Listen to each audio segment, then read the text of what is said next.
Hello everyone, good afternoon, come ye to another stream with Tiny Peter. We're playing some more PS1 today, which is nice. I'm really excited, so I hope you're excited too. And if you're not, what are you doing here? Why have you come to the stream if you're not? I understand you're quite expert in the collection of canuts. Oh yeah, yeah. Here we go. It's live stream time with Master Jedi Tiny Peter Austin. Hello TP, how are you? How's your day going? Lovely to see you as always. Hope you're having an amazing day. As always, thank you very much to Stephen Skoda's there for 100 bits. That's very kind of you, Stephen. Much appreciated. I'm having a very nice day. Isn't it glorious? Look at this.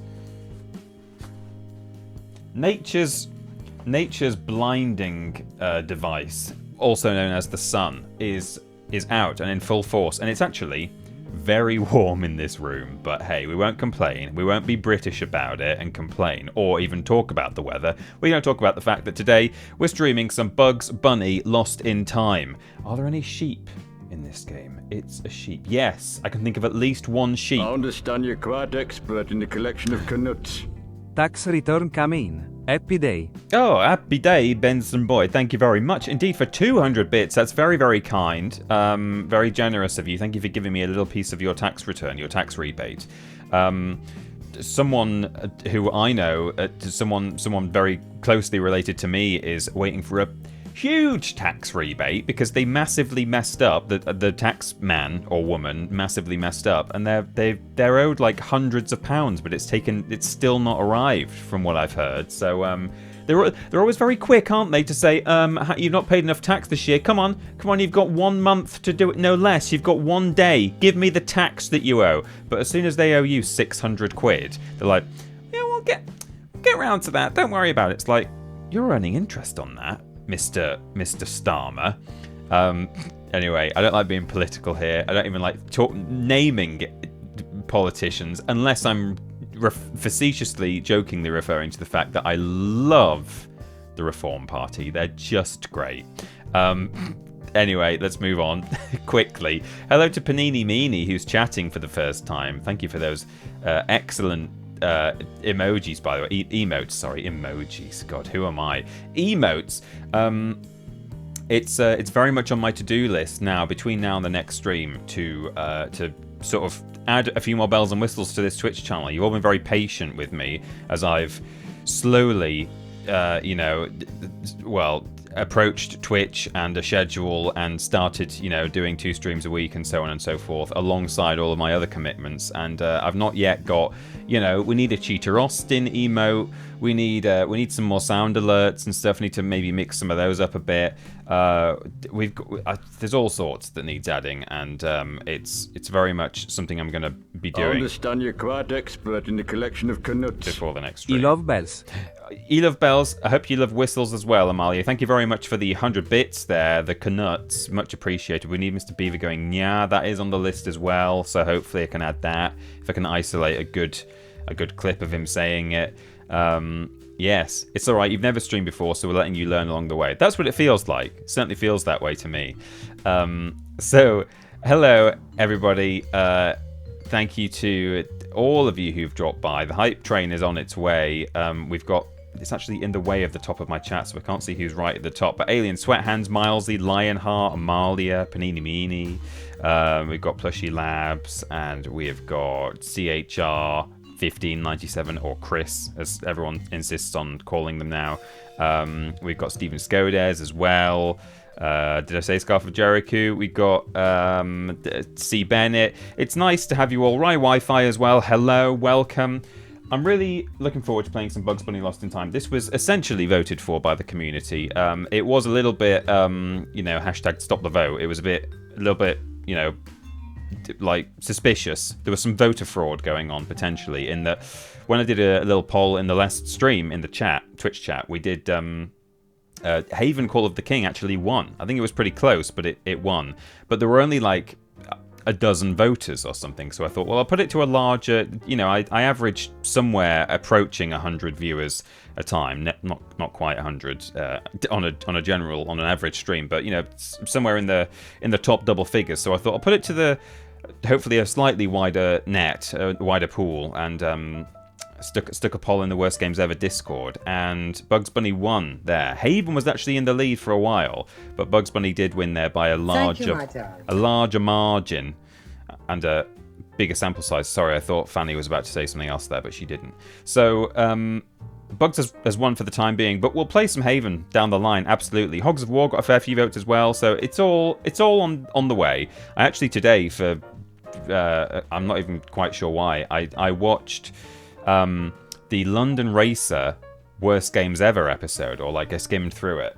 I was just down a bit of a rabbit hole and on YouTube and found myself watching an old Vidiot's Worst Games Ever somehow, and I thought, I need to just like play London Racer at some point. It's so bad, that game. I always forget just how awful it is. So I'm wondering if maybe the fundraiser for whether it's the Trevor Project or some other sort of LGBTQIA plus adjacent charity, when we do a fundraiser for that, so that we feel slightly less bad about playing Harry Potter PS1, whether I do a kind of a best of, worst of Davil X driving games, and I play London Racer, I play the other ones. There's like London Racer 2 and 3 and whatever. There's Autobahn Racer. I don't know. We've played a few of them, different ones on Worst Games Ever. So that could be fun, maybe like 3, because I can't play London Racer 1 for 3 hours, but I do kind of want to stream it, so I would need to like add in some other games. So I might do a kind of a best of, worst of, kind of a Worst Games Ever driving games session, and we can do that for our fundraiser. But anyway, thank you DJ JPEG for subscribing via Prime for 2 months now. Thank you very much indeed for sticking with me for your second month now. That's it. That's where we're at, and I am now going to boot up Bugs Bunny Lost in Time. Bugs Bunny Lost in Time. Where is the button that I want? Reset. I understand you're quite expert in the collection of Canucks. Howdy, Peter. Howdy. Absolutely love this game. I have very fond too. memories of playing this when he was a lass a child. Remember my mother making me tomato soup to get me through it. So this game always reminds me of my mother, soup and childhood sickness, in a good way. My mother. I love how Italian this man is. Playing this when as a child. I remember my mother making me tomato soup. I can't really do an Italian accent, but he's great, isn't he? LD Brothers, thank you very much for the bits. I'm glad that you like this game. I love this game too. I have very fond memories of this. And it's like a pretty substantial game as well. There's a lot to it if you want to 100% it. I don't even know if we will 100% it, because some of the stuff it asks you to do is kind of BS. So, but we'll certainly play a lot. We'll go to the end of the game, obviously, but it's just whether we get every single clock and carrot and stuff. But yeah, many fond memories of this game, and it's going to keep us going for at least a couple of streams. So it's a good one. It's a good one for us to play, I think. Right, here we go. Over here, reset system. That was just me doing a test before. Big Rigs Over the Road Racing. Can't get much worse than that. I've never actually played Big Rigs, but I have seen, videos of it and stuff. The uncapped reverse speed limit is just hilarious. For those who don't know, Big Rigs Over the Road Racing is a PC game, I think. I don't think it's on any consoles. You just drive lorries, but you can tell it was made in about 5 business days, the game. And when you reverse your truck, there's no cap to your speed on reverse, so you can reach like Mach 10 going backwards. So here we go. English, that's me. I'm that one. You are winner of all versus your winner fight. Who has the worst trophy? Yeah, which is your winner? Oh, that's Big Rigs, isn't it? Yeah. It's like they were trying to outdo each other. There we go. So, controller configuration. No. I've got the muscle memory. I don't want to be messing around with my controller. I've got this set to the same volume that the Spyro game is set as, so it's the same emulator, so I'm assuming it's going to sound just as loud or quiet. But let me know if you want to tweak, as it were. Here I am, Pismo Beach. I forgot about the fact that in this, you can pause cutscenes with an emulator. It's great, isn't it? So you'll notice that, like, sometimes when he speaks, you can kind of hear 2 voices. It's like, it's sort of in stereo, but in a bad way. It sounds like there's just 2 Bugses standing right next to each other saying exactly the same thing. So just listen out for that as we go through. I don't think it affects every cutscene, but certainly this this opening. Try and listen out for double bugs. Hey, wait a minute. This doesn't look like Pismo Beach. I probably should have turned right at Albuquerque and... Ooh, look at the size of this carrot juice dispenser. Maybe it's just in this cutscene. I can't remember if it keeps happening. Yipes. Yipes. That is the plot. That's the plot, basically. Bugs finds what turns out to be a time machine in a shed. Now these are all locked. But we're going nowhere. We're going down here, look, to nowhere.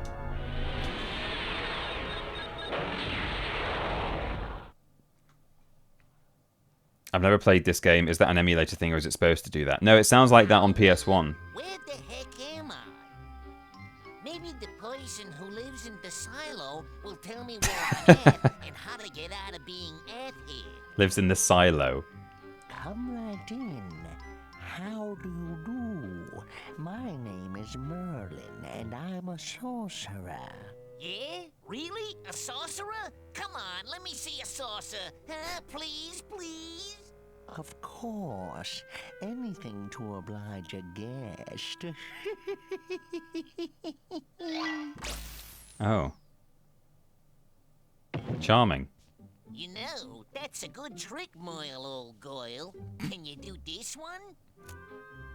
Oh.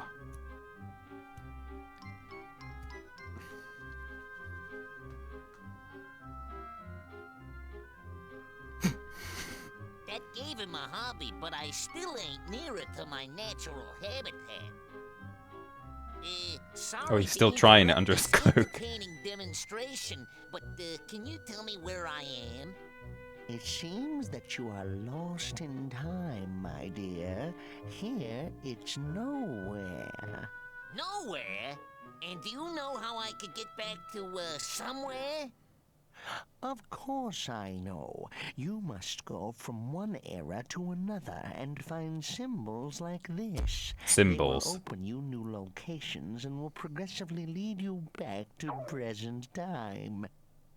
All right, listen carefully, Rabbit. Get 10 of these objects to receive a clock symbol. That's it for now. Bye. Yeah, goodbye, Moyle. Moyle. Thank you, Merlin. We're in nowhere. Most, if not all, of the levels in this game are actually based on genuine Bugs Bunny episodes, which is quite interesting. Merlin is a character who appears in... I don't know if the episode is just called Nowhere, or it's probably not called that, but...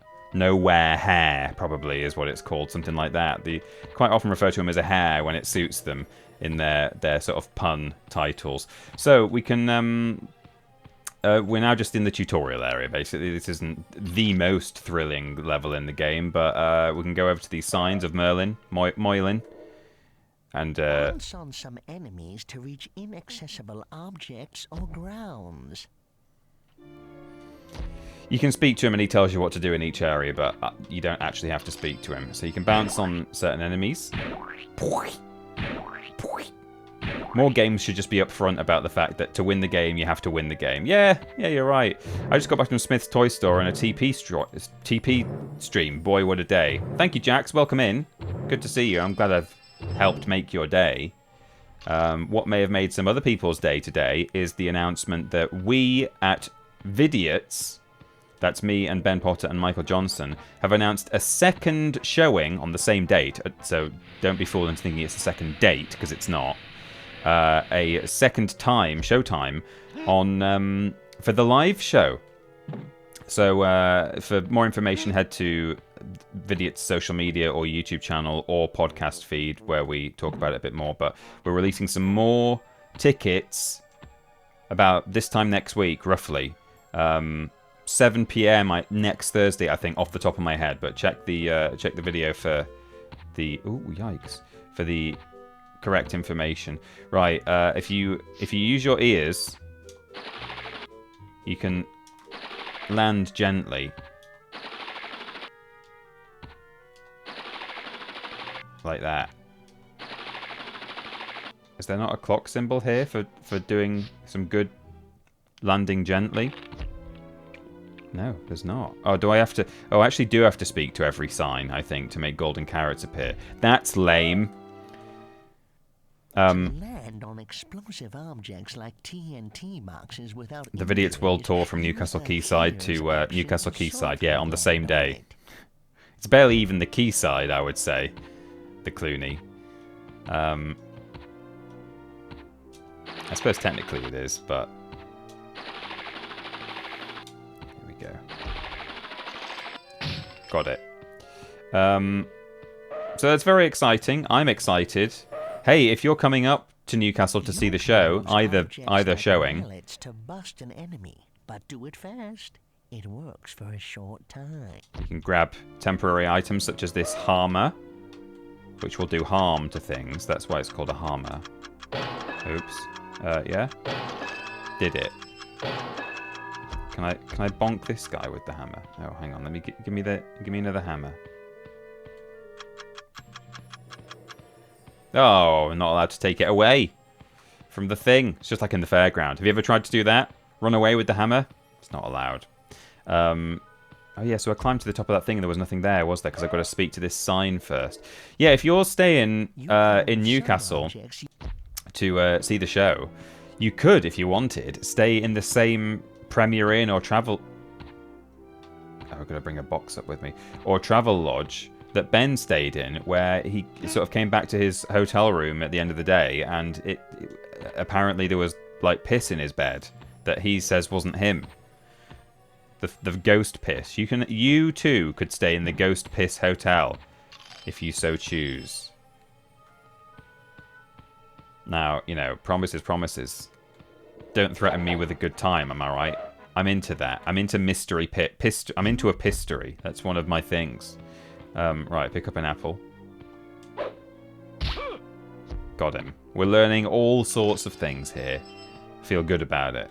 We can roll. We can speak to signs. There's a swinging chain. We're going to climb the chain. Oh, good. Glad we should be going to the matinee instead so we don't have to stay. Well, fingers crossed you get the tickets. They were in high demand. Just got to make sure that you're there. Based on what happened first time round, I would strongly... I had no idea to begin with when the tickets were initially released that they would sell out so quickly. So people were saying, oh man, I'm not going to be able to... I'm going to be coming out of a meeting at that time, so I won't be there until like 5 minutes after they've gone live, and I bet they'll all be gone. And I was like, will they? I mean, they might. I don't know about that, but sure, that's nice of you to assume that we'll sell out that quickly. Anyway, we fucking did. We sold out really quickly. So,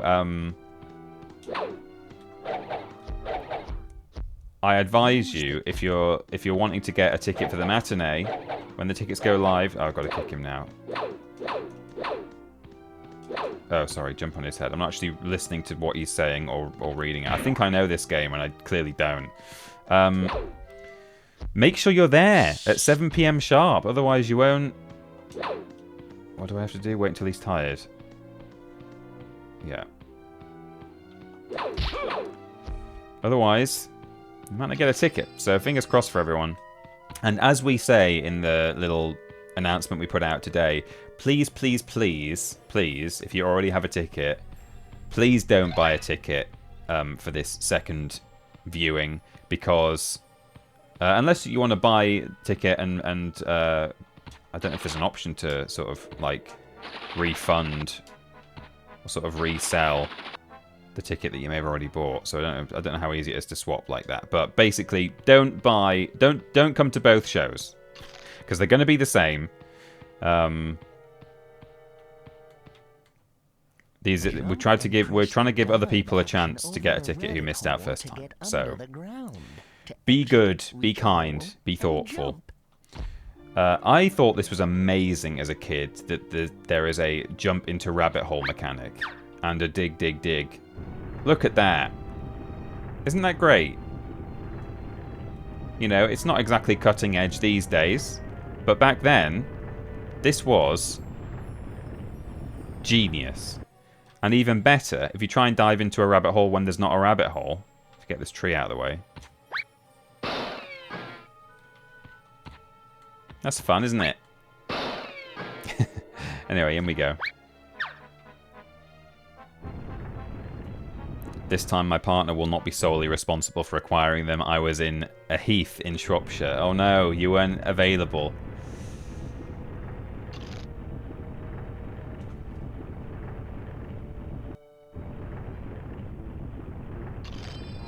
Oh, yikes. There we go. Any more golden carrot? No, that was it. I'm gonna go back to the hole now.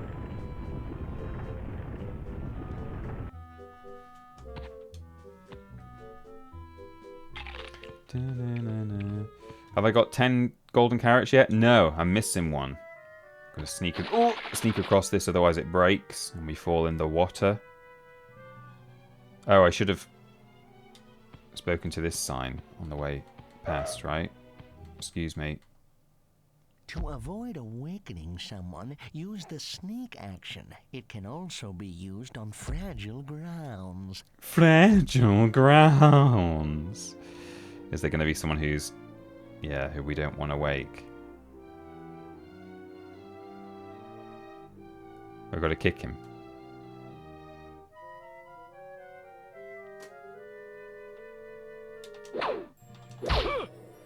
Got him.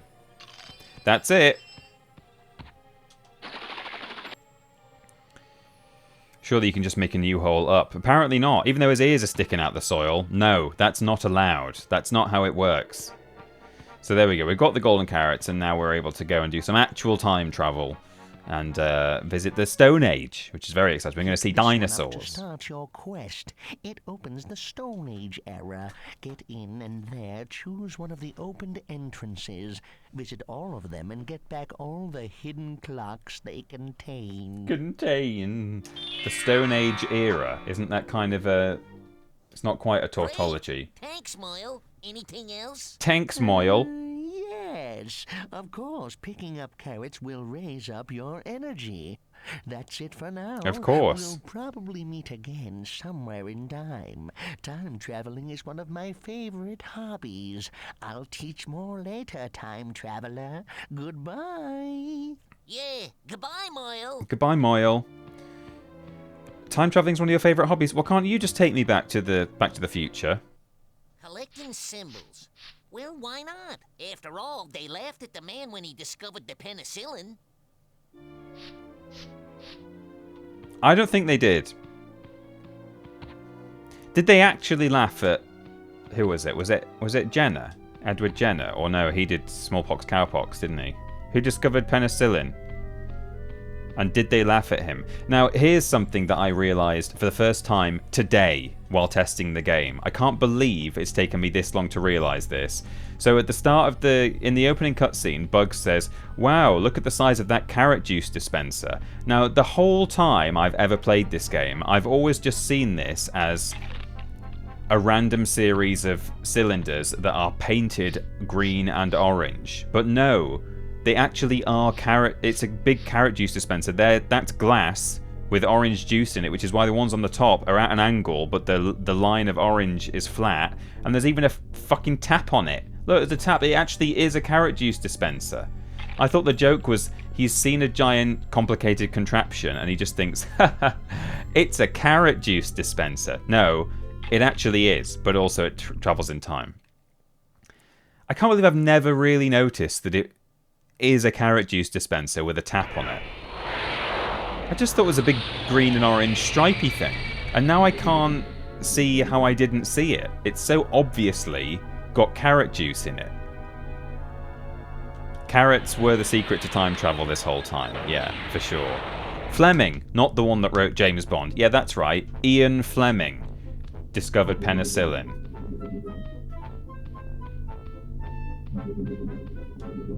Albert Broccoli discovered broccoli and penicillin. Wabbit on the run, sorry. So there's like little hub worlds, that's how it works. We've come to the Stone Age era, period, eon, age, time. And we're gonna hop in here to Wabbit on the run.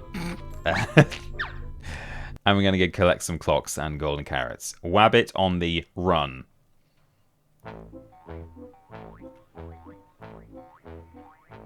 Today's hunt is Wabbit. Yeah, Wabbit, yeah. Hey!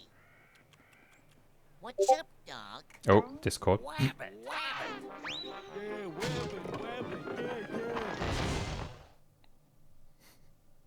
Gotta add it to my checklist of things to do before I go live. Turn Discord off. Close Discord. Close Discord. Which cord? Discord. So today's hunt is Wabbit, says Caveman Elmer Fudd, who did actually appear in quite an old episode. Thank you, my darling. Actually, of Bugs Bunny as a caveman. Pre-hysterical hair, I believe it was called. And I'm getting most of this information from the fact that I did a review of this game way back before I think it was when I was still at What Culture. And I was planning on doing way more reviews on my channel, and then I got hired by the Yogscast, and I was too busy to do any more. Thank you, my darling, to MOYLE Dino, or Dino. In fact, can we clear this up once and for all? Is it Dino, as in dinosaur? Or Dino, as in dinosaur?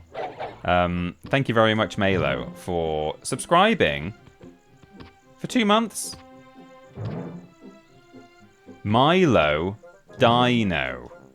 I mean, I suppose that makes sense because they sort of rhyme. Never even thought for 1 minute that the Milo might be pronounced anything other than Malo. That's on me. That's on Milo. Thank you, Milo Dino, for clarifying, and thank you for subbing. Brontosaurus Bridge. Jump on it. I also thought this was really cool as a kid. I thought this was such an ingenious way of doing platforming.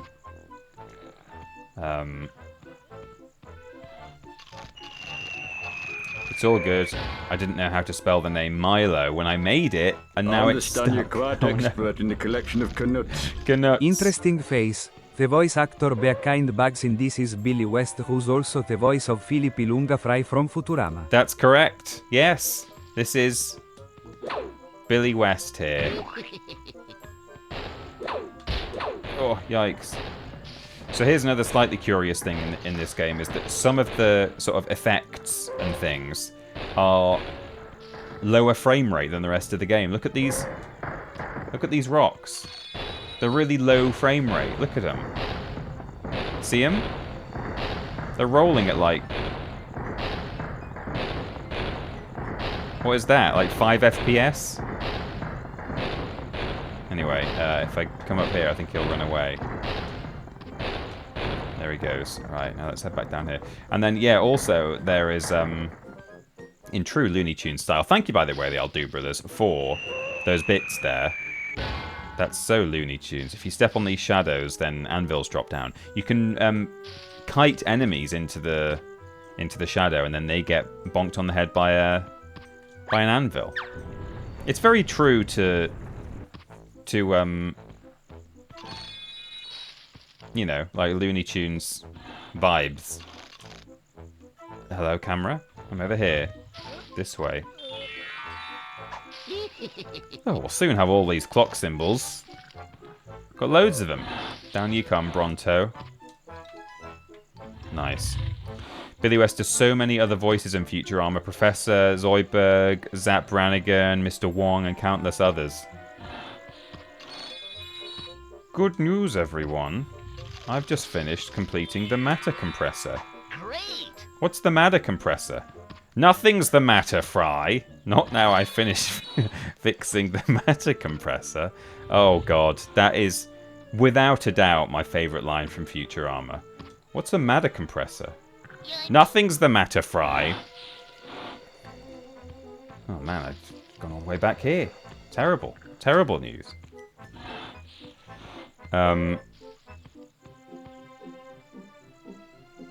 Careful you don't encounter the author dinosaurs. The author dinosaurs. The Brontosaurus sisters. Yeah. Emily Brontosaurus.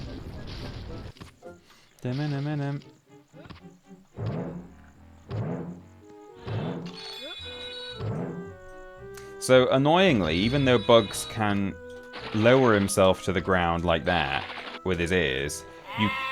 It's a sheep. It's a sheep. Thank you very much, the Bit Parade, for following. Thanks for joining the flock, you sheep. You are very welcome here in the flock, amongst all the other sheep. You can lower yourself down to the ground like that, but you can't glide forwards to extend your jump, you know? See, it stops your momentum. Just stops you. Whereas I think in this sort of spiritual sequel to this game, Bugs and Taz Time Busters, Bugs Bunny Taz Time Busters or something, I don't know what it's called, you can sort of properly glide forwards with it, which is interesting. Anyway, hello Callum DMD. Nice to see you. I'm doing very well, thank you. Hope you're well too.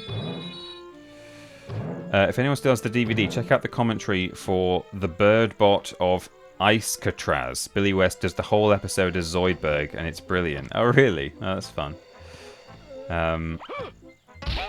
Hey! Oh, God. So, when oh, no, I should have let that guy get... It's okay, we'll have more opportunities to draw people into anvil drop zones, so don't worry, we've not missed out too badly there. Look at me, I know where all the secrets are in this game. I know where it all is. In fact, I say that, I've missed one. It's down here.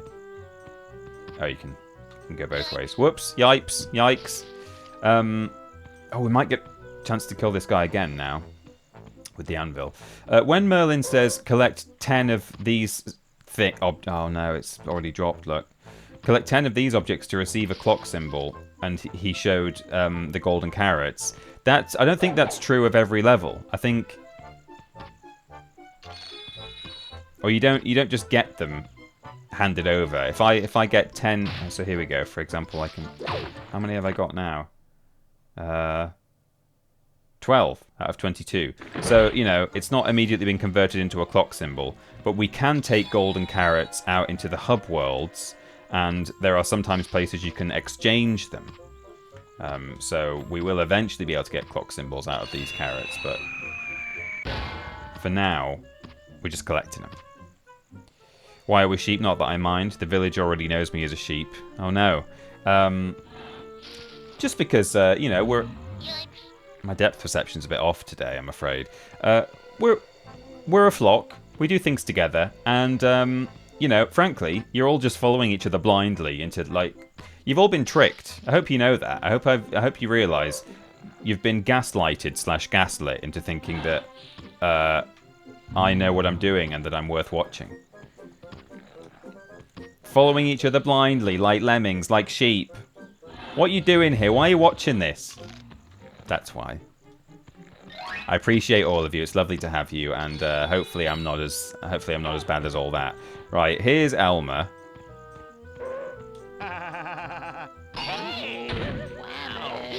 And we can bounce on his head.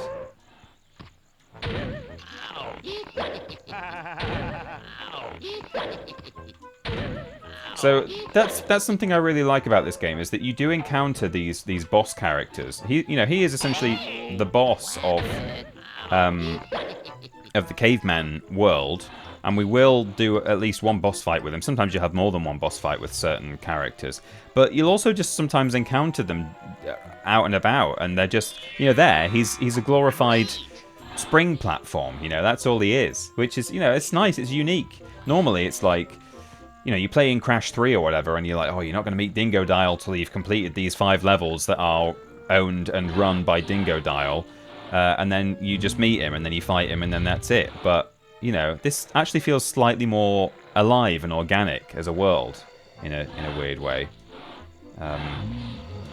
Just getting on with this day, I know, and I'm like, hey, I know, I'm gonna bonk your head. Oh, that's another thing I need to do. Is that even on my list? I think it is. I want to do we need a bonk emote. Yeah, it's on my list to do. I want to get like a nosy bonk, because the number of times I say bonk, you know, in Spyro, I'm bonking my head all the time. You guys need to be able to spam bonk as soon as I... Oh, in fact, there might already be a Barbara bonk emote. Is there? There might be a Barbara piss, a Babs. But anyway, I can still have my own. Ben's not quite got a trademark on the word bonk. Not just yet. It's pending. Need a bonk counter. Oh, there actually is! Confused bonk. Okay, well... Mine will have nosy bonk on it, so that's fine. Legally different. And you can combine them. We can mix and match. It's all one big happy community. Bonk. Oh, thank you very much, lovely Amy, for bringing me a cup of tea. Put my order in earlier. She's very, very kindly brought it for me. Even though it is hot AF, the weather... Is this guy alright? Oh my god, he kept bouncing around. It's very warm in this room. But fitting, really, because she's hot AF as well. So, she's bringing the hot drinks. Was this a co-op game? No, this was not a co-op game. And I also don't think that Bugs Bunny and Taz Time Busters is a co-op game. There's also Sheepdog and Wolf, which I've not played but should do. Apparently that's even more unique. Like, you look at it, at first glance it looks like it's going to be very much like this, just a kind of a cartoony platformer with a Looney Tunes license, but apparently, oh yeah, I forgot about this.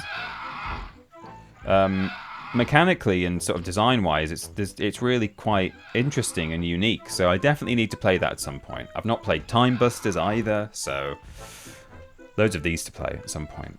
I played a very similar game with Taz as the second player. Oh, well, maybe you're talking about Time Busters, or maybe that was a co-op game. I'm not familiar with how that works. Right, so we can now sneak past this pterodactyl, which is currently trying to sleep. And we will grab this clock and make our way to the top of the cliff. I remember my parents playing a Bugs Bunny game when I was younger. Not sure if it was this one or the Taz one. They're very similar. So there we go. Is that everything? Ben Potter's new name is Bonk Putter because he puts the bonk on people. 9 out of 9. Oh, 21 out of 22. What have I missed? What have I missed? Oh, can I get over there from here? Have I been over there? I've missed a clock symbol, a golden carrot. Let me hop down here. There it is. Found it. Go me. Sleeping on a tree. Yeah, he is, isn't he? I should actually let him grab me once, actually, because you can press square or something and like try and bat it and get it to put you down. I don't know if it actually does anything, but Bug sort of waves around at it and he makes this really over-the-top woo noise. It's kind of Marge Simpson sounding. Hang on, let's get him to grab me. Whoa! Whoa! Whoa! Woo! It's good, isn't it? Hello, Peter and chat. How are we? Hello, Cooley Wooly. Welcome. Is this the game The Origin of the Golden Plop from Family Guy? Well, if you ate enough golden carrots, I imagine you'd do a golden plop, for sure.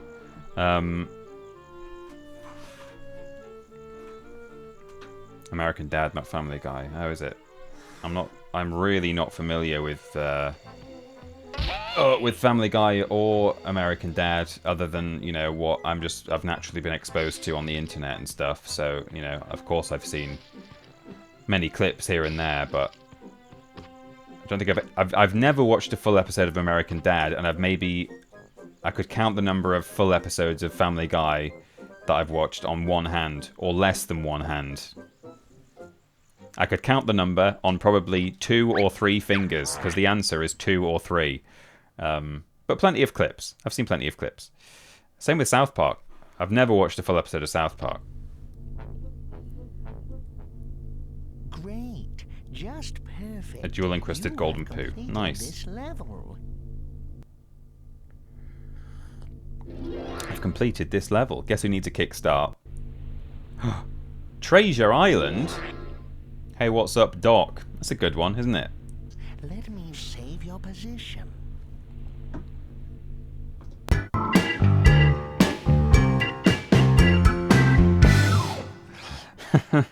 You can save my position any day of the week. What's your favourite position to save, Moyle?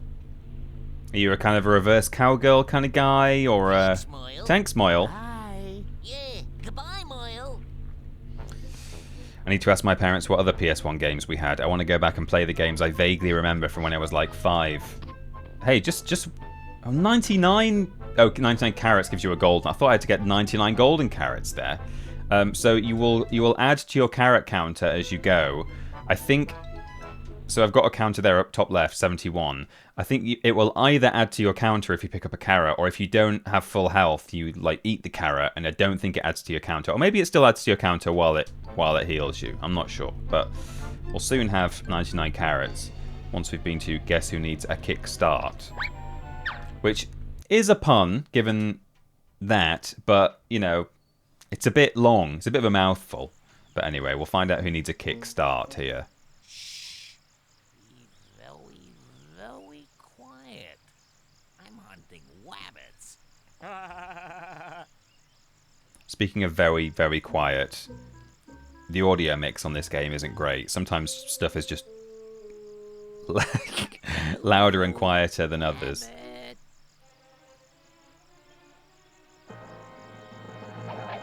Ouch. Oh, that looks like it really hurts your hip to do a kick like that. Oddworld. Yeah. 99 golden carrots to the tune of 99 red balloons. Oh, are the syllables right? 99 golden carrots. Yeah, the emphasis feels weird, the inflection. Oh, I have to jump down a hole, don't I? Yoo-hoo, Wabbit. Oops.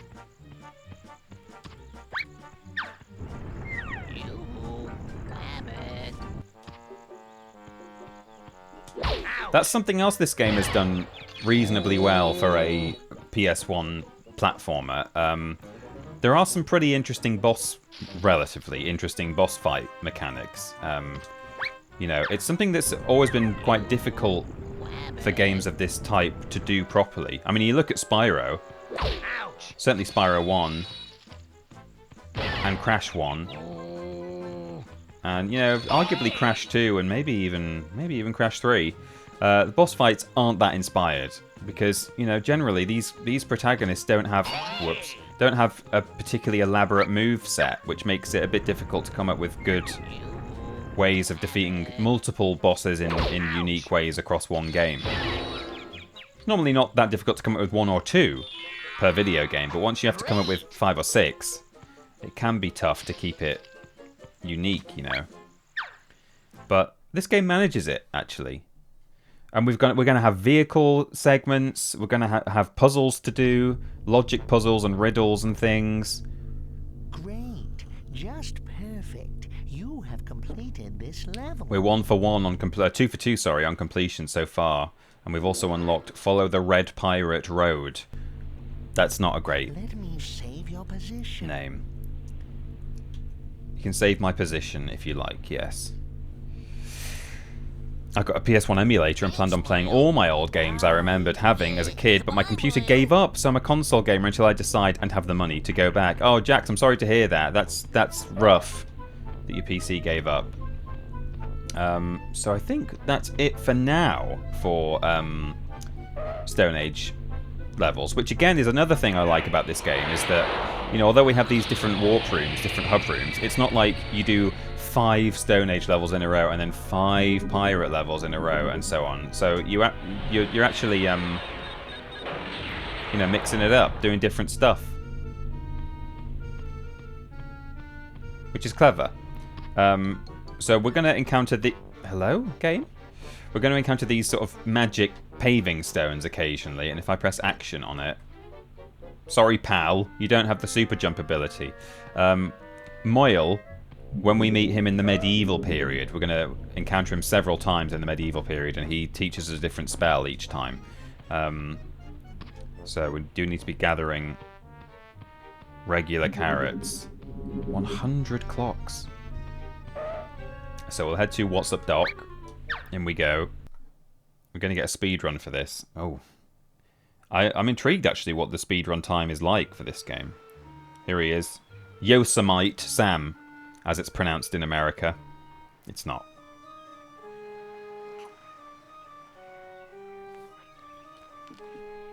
Hey, what's up, Doc?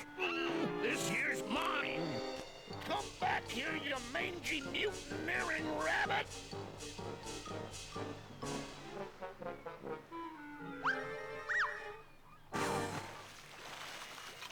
I do like how much of a good job they've done at bringing Looney Tunes into into video games like this. You know, the kind of humor that you expect.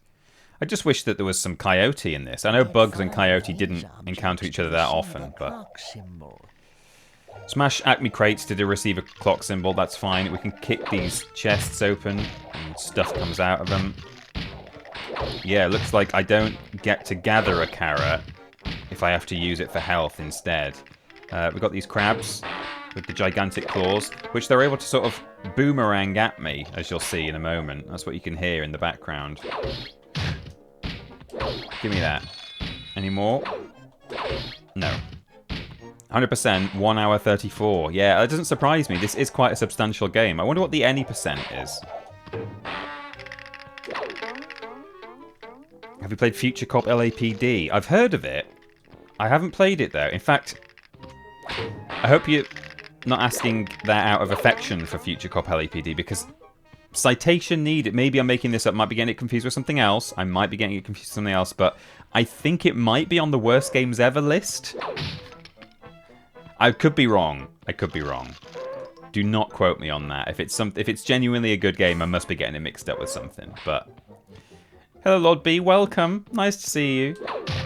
Oh wait, yeah. This is So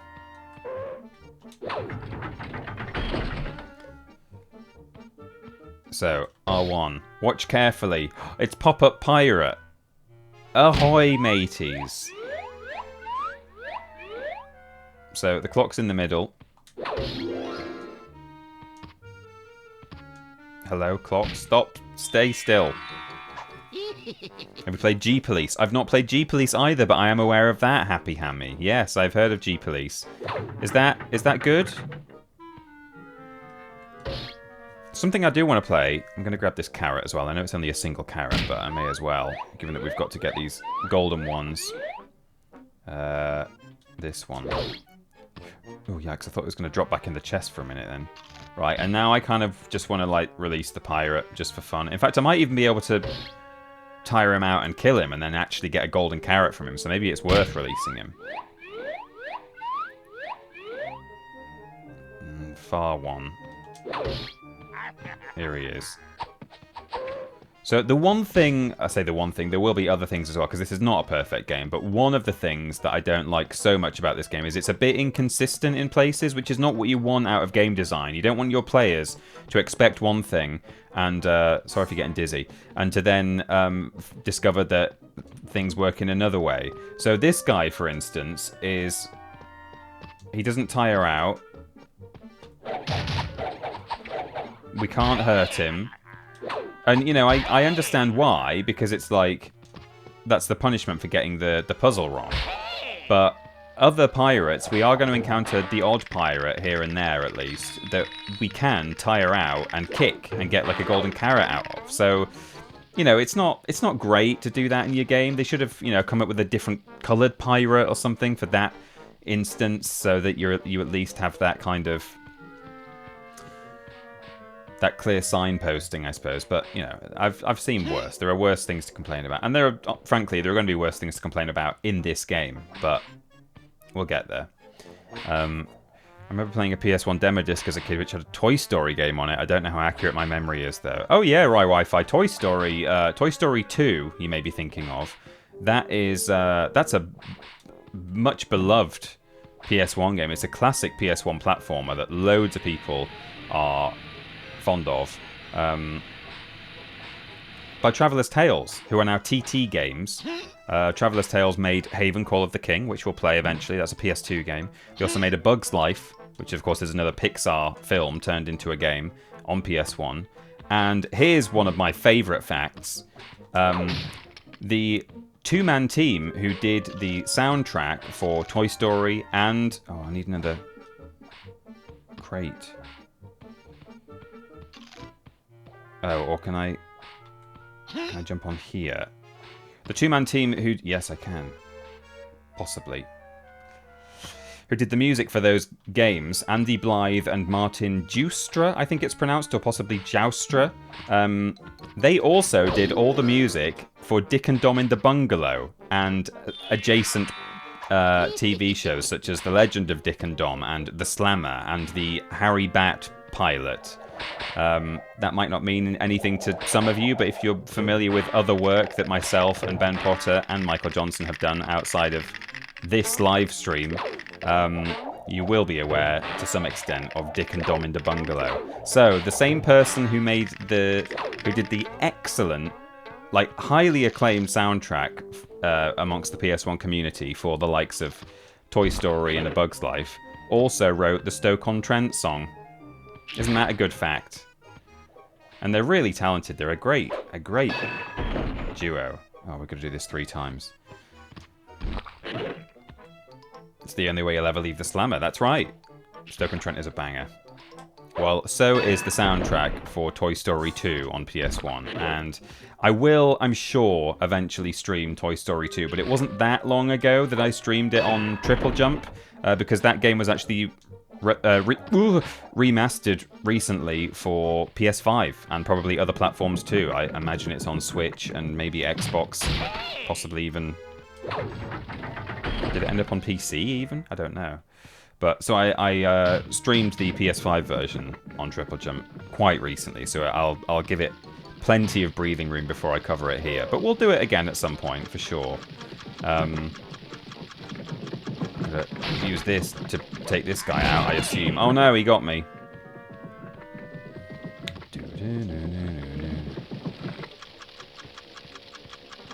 Stupid, that's another one. I imagine they may have done the same. I wonder if they did the music for Stupid. It's that kind of, those kind of shows.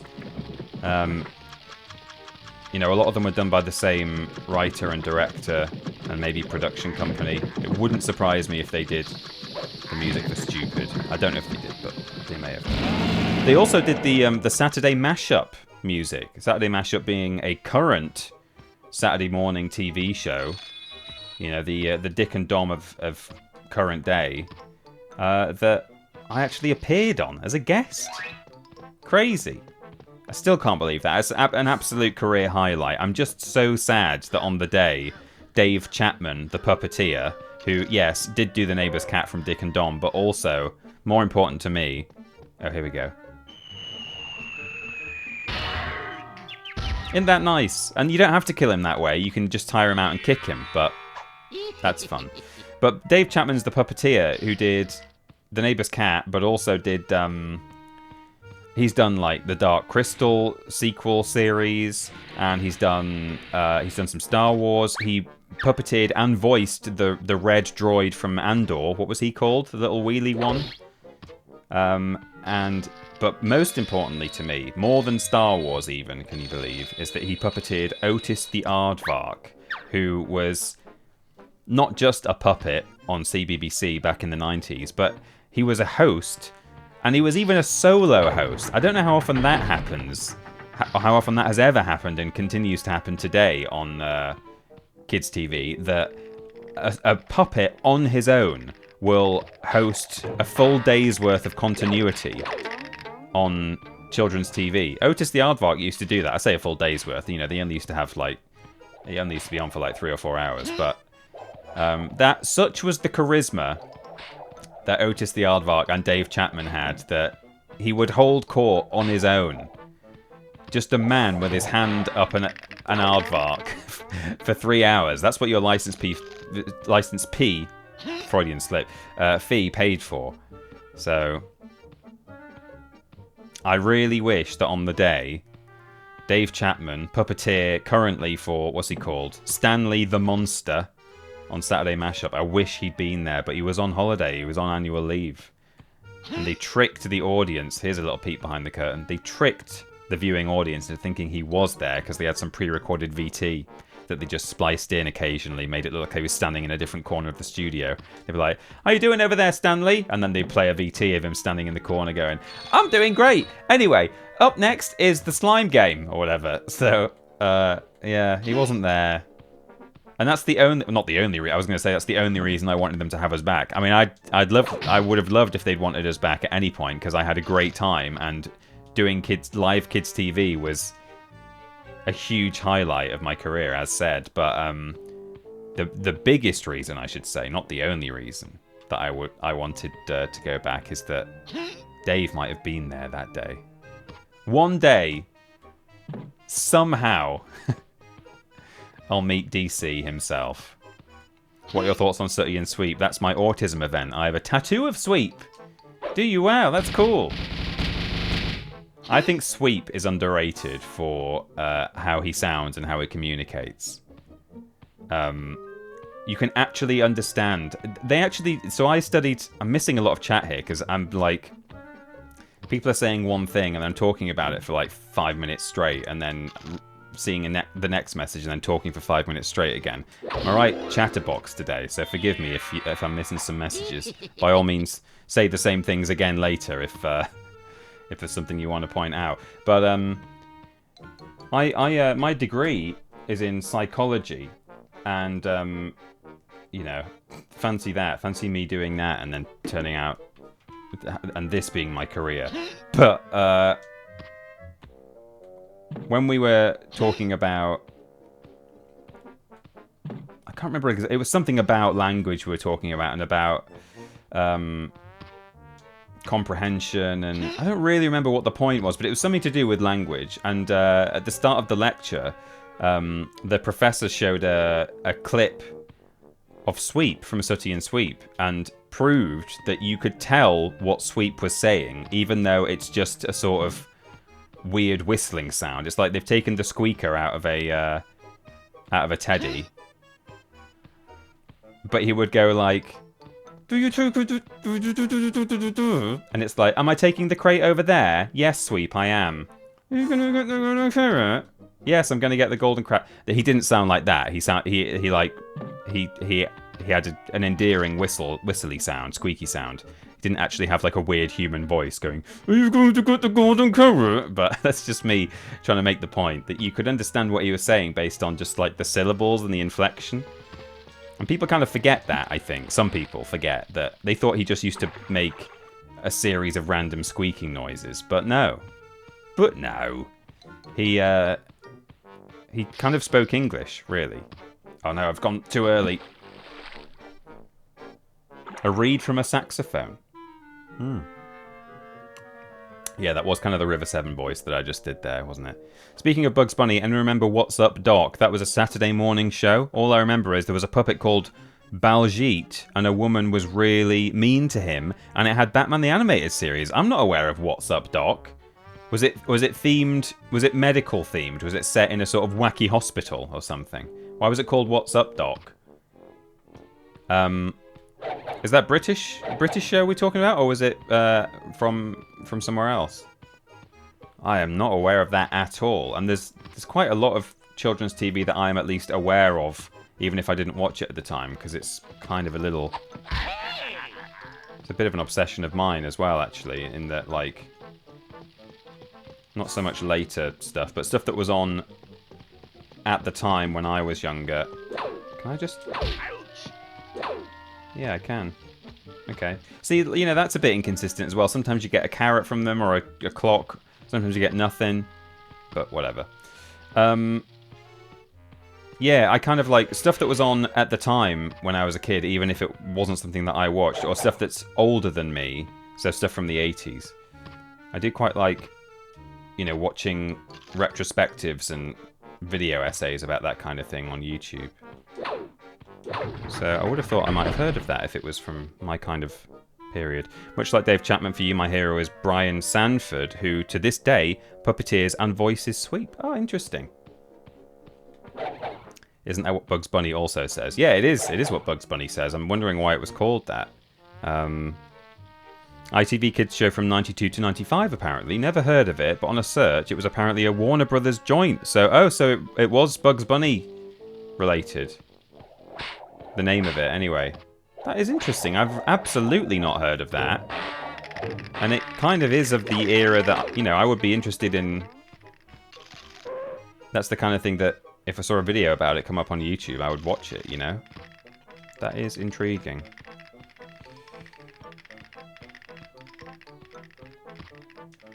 This level of, this kind of busy work is, you know, stuff that's not as fun in this game.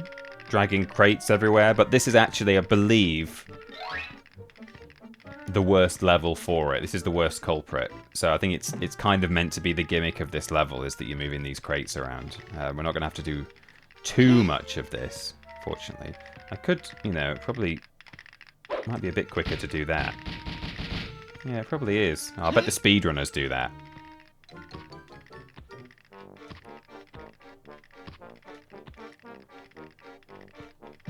Yeah, British. It's old. It was on ITV, very early 90s. Vaguely Warner Bros. Affiliated, I think. Yeah, that is very strange and interesting. Never, ever heard of it. Right, where am I taking this? I've got to kill this crab as well, actually. No, it's a carrot. Have I got 99 now? I have, so I don't actually have to be going out of my way to collect all these carrots. Because we're at max. We're at carrot capacity. Oh, yikes. Okay. Bugs will actually, in a not very useful way, he will jump slightly if you run to an edge. Does this drop anything if I kick it? Oh, it does shake. They've gone to that level of effort at least. So yeah, he will do a little hop like that. Like I didn't press X there, but I don't think he will do a full jump. I guess it's because it's one of those games where if you hold the jump button, you jump higher. So if he's doing it himself, that's not a held jump button. Therefore, he won't jump very high. But I think that triggered the wrong target there. I quite clearly hit the left one, but that's fine. Whatever. Pete, you're doing speedrun strats now. Absolutely. Absolutely. Look at that sunset. Isn't that beautiful? I think you can get eaten by the clam if you... Should we do it? We're standing right next to a checkpoint, so... Oh, we can save any time as well. Here. Let me save your position. Sure. Thanks, Moyle. Bye. Yeah, goodbye, Moyle. Goodbye, Moyle. Oh yeah, this is what we want to do. Oh, you just vanish. Maybe that's because I had a... Oh! Oh, we don't even die. He spits us out. Okay. Cool. We took some damage there. Hiya, Poiter, says Cesspit Prince. Hello, Cesspit Prince. Welcome. Nice to see you. Dong! There we go. We got some Burrells. Burrell Williams. And we've got to take this across, I imagine. Oh. Yes. Oh, no.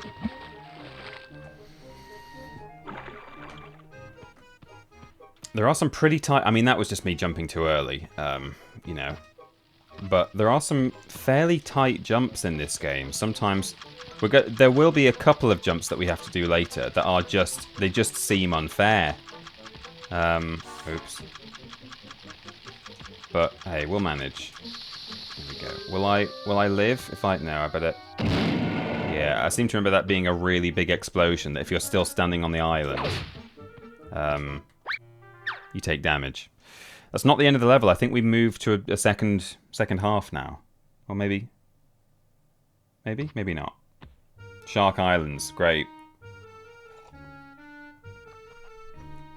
Wait till you see the state of these sharks. Proper goblin shark. Ugly boys. Oh, hello. Ahoy there, me salty sea dog.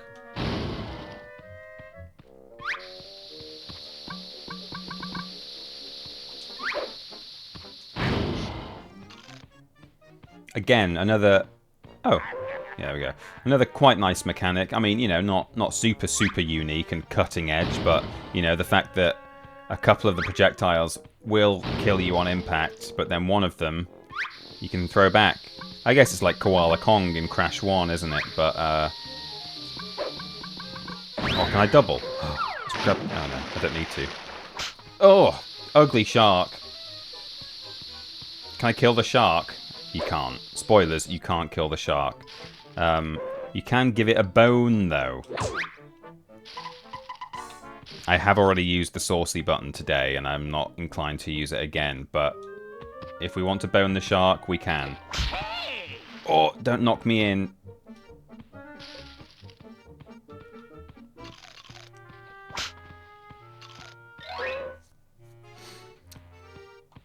Okay, so that's up. Do I have to check all of these trees? These aren't even reacting, actually. Right. Bone. Why would a shark go for a bone? I suppose maybe it's implied it's still got a little bit of flesh on it. There it goes. Yikes. God damn it. Cactus Disco chatting. Afternoon, Peter. How are you? Been very much enjoying the VOD, so nice to drop in live. Do I remember correctly from your TJ run of this that you weren't as keen on Time Busters as this? Well, it's not so much that I wasn't as keen on Time Busters. It's that I never really played Time Busters, which, yeah, admittedly is partly because I wasn't as keen on what it looked like to me as an outsider looking in. So, you know, don't knock it till you tried it, to be fair. So it's not fair for me to say, oh no, I'm not as keen on Time Busters. But then, you know, it's also just a fact that, I mean, I don't really like Taz very much as a character. I think as well, like especially sort of next to Bugs Bunny. Oh, I've not thrown a bone for this shark. I should have thrown a bone for it. Not a big Taz fan is the thing. I think that's partly why I was like, not sure about this Time Busters one.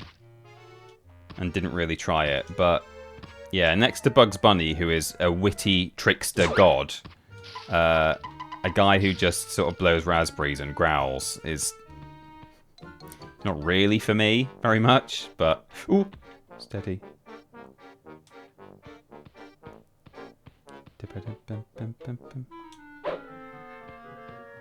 That's not really going to do me any favours, actually, because he's just going to grab the... I suppose I could take it with me. I don't know.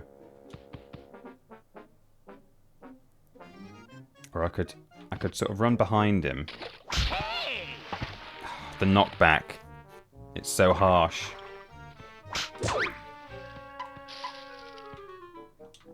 Problem is, they go for these bones. Okay, they do actually go out quite wide for it, but as soon as they touch the bone vanishes and they swim back to where they were, so I do really need to try and bait him. And also can't take the bone with me because I have to jump on this pole first. Will he go for that? I don't know. He might do. Oh, he's going to snap at me though. I might stand over here so that... Oh no, he's fine, he's distracted. That's good. Taz is a bit ridiculous, says Shreddy Murphy. I agree.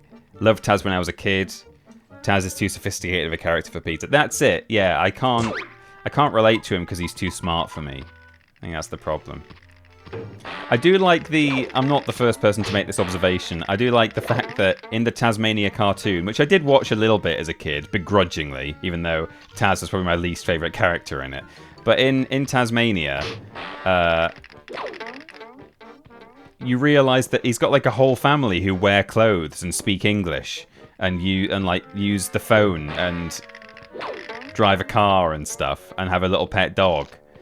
And it's like, oh, hang on, wait. So Taz, canonically, in comparison to his family, is just this sort of slightly strange, naked son who just yells and growls and like eats, oh for God's sake, and eats, you know, probably eats bones. You know, back when he was just I'm an idiot. Back when he was just the Tasmanian Devil, he was just this sort of like stock, almost, well not stock character, but character that Looney Tunes writers could occasionally use if they needed an episode with some sort of monster in it. They'd be like, oh yeah, the Tasmanian Devil, the most fearsome beast in the world. And then he'd come and he would spin and do a tornado, and then he'd go, rah, rah, rah. And then they were like, hang on, let's do a cartoon where he's got a family.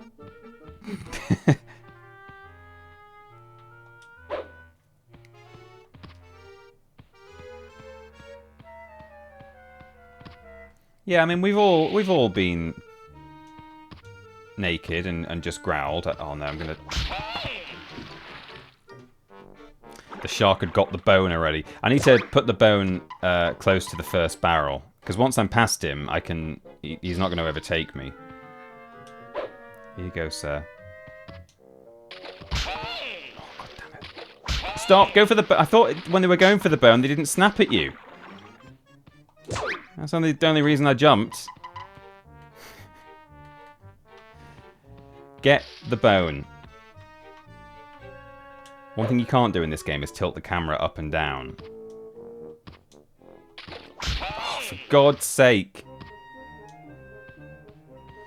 I must admit, this is one of my least favourite levels in the entire game. It's not a great introduction to the game when the third level is like kind of a little bit BS in places. Right. Let's wait till he's sort of far enough away so that I can get to the pole.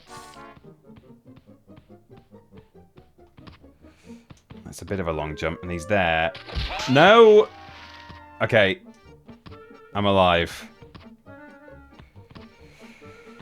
Jesus. Right, we made it. The speedrun killer. Yeah, it could be. I mean, you know, a speedrunner's probably a bit better at the game than I am, but...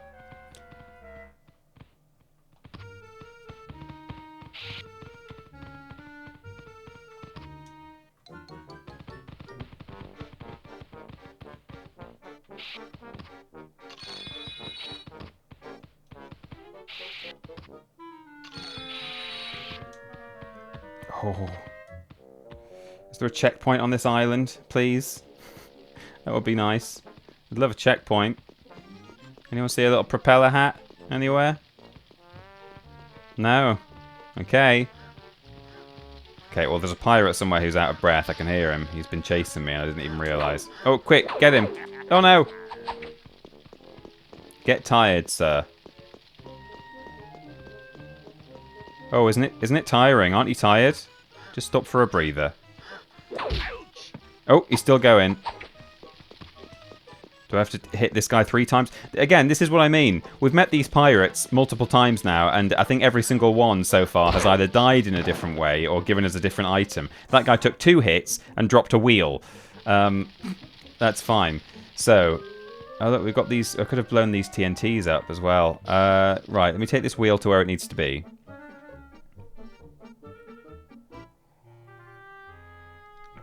Played Time Busters a lot in younger days, but Bugs does a lot of the heavy lifting in that game. Taz is more of a side character, if memory serves. Okay, that's good. I have been planning on playing... Oh, there's a checkpoint. Let's not fall in the water here. I have been planning on playing Time Busters on this channel, so I will definitely give it a go. And Sheepdog and Wolf, given that so many people seem to rave about that one. Oh, I feel much better with that checkpoint now. I don't have to do the sharks again. Even if I fall in the water. So I need to take this wheel somewhere. There. There. Yeah? On there? Yes. What have I done? Bridge down. Where's this going to take me? Back to... Has it just taken me to... Yeah, it has. But I left stuff back there. I am going to have to do the shark again now. Because I didn't know that was going to bring me here. And I immediately came out and grabbed a checkpoint. I should have jumped in the water. Did you ever play Ty? I don't think I did, actually. Or maybe I might have played it at someone else's house. Like a friend's house. But, you know, it's my kind of thing.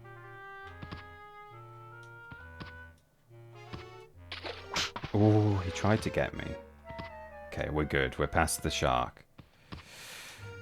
No, I didn't play Tide, but again, you know, there are a few games like that I did actually miss at the time. That, you know, this channel seems like a great opportunity for me to play some of those. I did play after, like, some years after my childhood, when I was really into 3D platformers, like much later down the line, I picked up a copy of The Legend of K, is it called? It's an Xbox, I think it's an Xbox exclusive, or possibly, yeah, I think it was, I mean, was it exclusive? I can't remember, but that was like a martial arts anthropomorphic cat, which, you know, it was okay, it did some interesting things. Found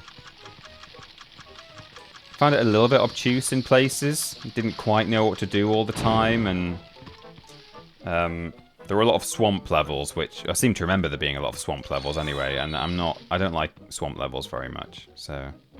It was PlayStation also. Okay, maybe I played it on PS2 rather than Xbox then. Right, we've got the golden carrots. Is that all of the things? Yeah, it is. I've done that. Just check these islands. I've got another carrot there, but I don't need it. Anything over here? No. I think this is actually a slightly faster way to move. Mashing the roll button. Oh, we're coming back here later. Does that mean we're going to have to do the shark run a third time? Oh no, we're going round there. Oh, I don't know. Anyway, we'll see. We'll literally cross that bridge when we come to it. Yeah, I think I have actually seen a few minutes of a speedrun of this game, and that the speedrunners roll everywhere. Fractionally quicker. Has an anniversary edition on the Xbox store, I think. Okay. Yeah.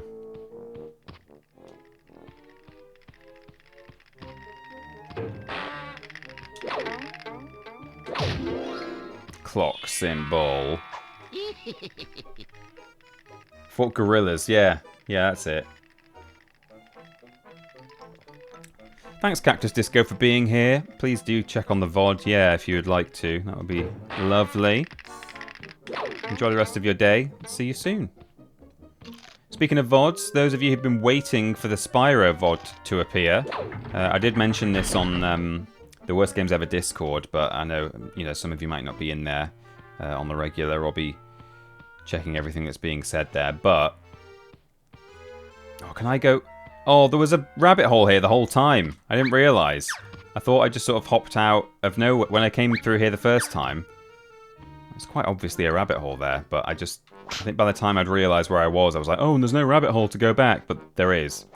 Anyway, whatever. At least we didn't die on our return visit. That would have been way worse. Yes, I mentioned on the Worst Games Ever Discord, I had a bit of an issue with the most recent Spyro VOD in that somebody, some lovely person, has used the Winter Tundra sort of ambient looping music in the background, which admittedly, in fairness, Stuart Copeland did pretty much just sample and use almost unedited, so, it's not like his track. He's just using an ambient loop from some library. But someone used that in a different song. And then that song is now apparently on YouTube's Content ID system. So now, certain, I guess depending on like what the volume levels are like or whatever, certain Spyro gameplay videos trigger a copyright match because this guy also used the same music. Now, by all means, use the music. It's like, or use the loop. It's a sample that's, you can license it and use it. That's fine. But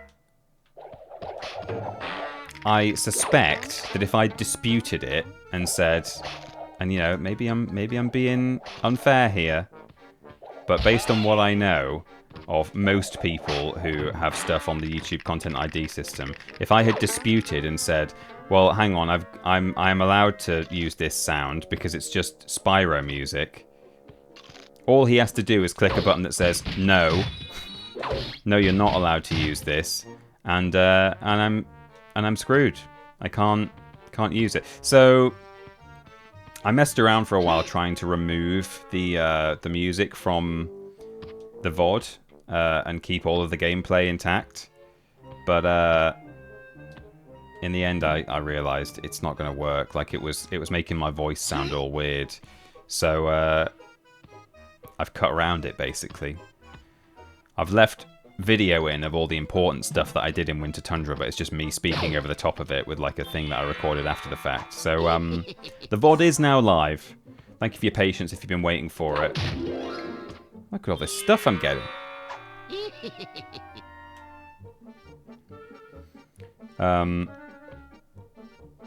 So there you go. That's why that's taken a little while to go live, unfortunately. Hello, Alex Ipswich. I'm very pleased that you're very pleased that we're doing an extra show. Vidiots Live. It is very exciting. I couldn't believe how popular it was. We were quietly confident that we would probably sell all the tickets, but I thought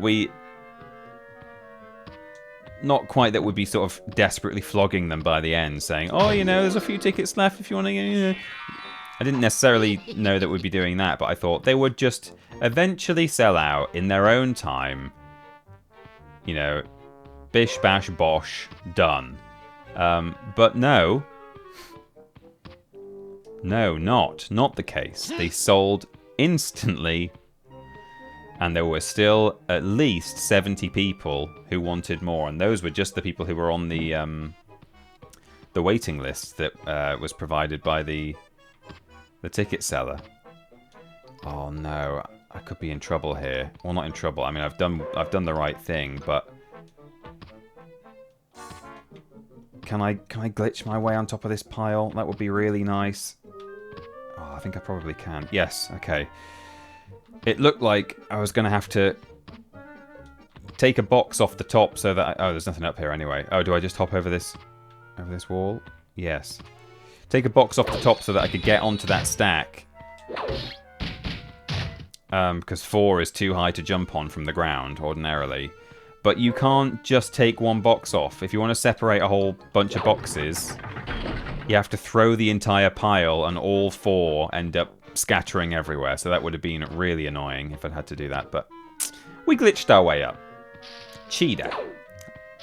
Got the cheetah emote almost ready. Need to add that. Okay, here we are. I think this is pretty much the last thing we do. I think we fight another pirate.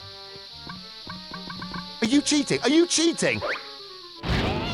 That's true. We do already have at least one cheat-related sound alert. Thank you, Rizcracker.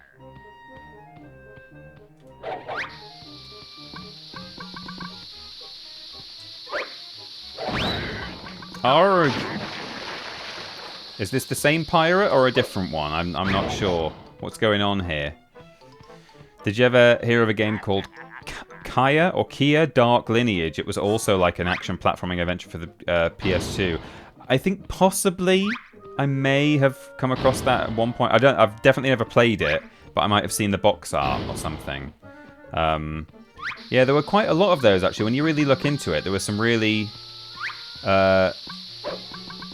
know, some that are nowhere near as famous. That, you know, maybe rightly or wrongly, like some of them might be that way because they weren't actually very good, but others, you know, perhaps just sort of playing second fiddle to other games.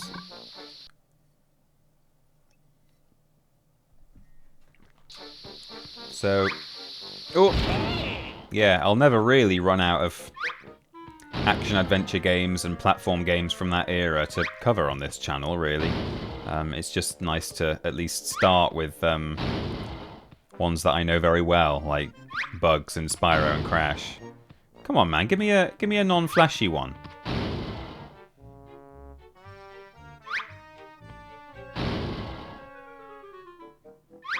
Hello?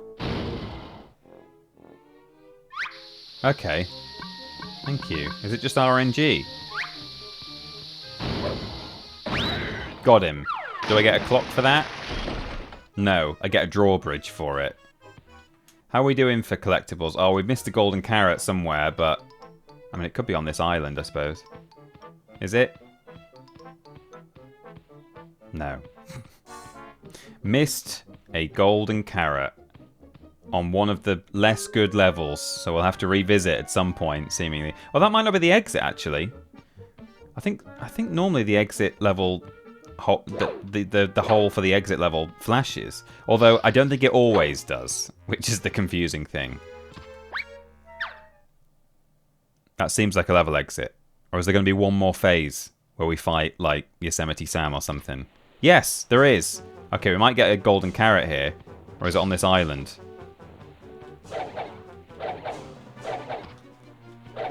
Surely for defeating him. Oh no, it's not a golden carrot, it's a clock we're looking for, so we'll definitely get one for doing, yeah, for, gotta go back and fight the shark. Yeah, thank God. Thank God we don't have to fight the shark again.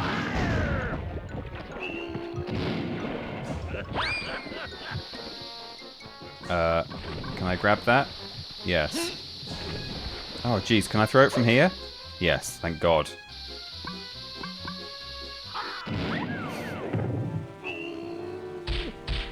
No spoilers, please. No spoilers. I won't say any spoilers, and I don't want you to say any spoilers, but has anyone been playing Resident Evil yet?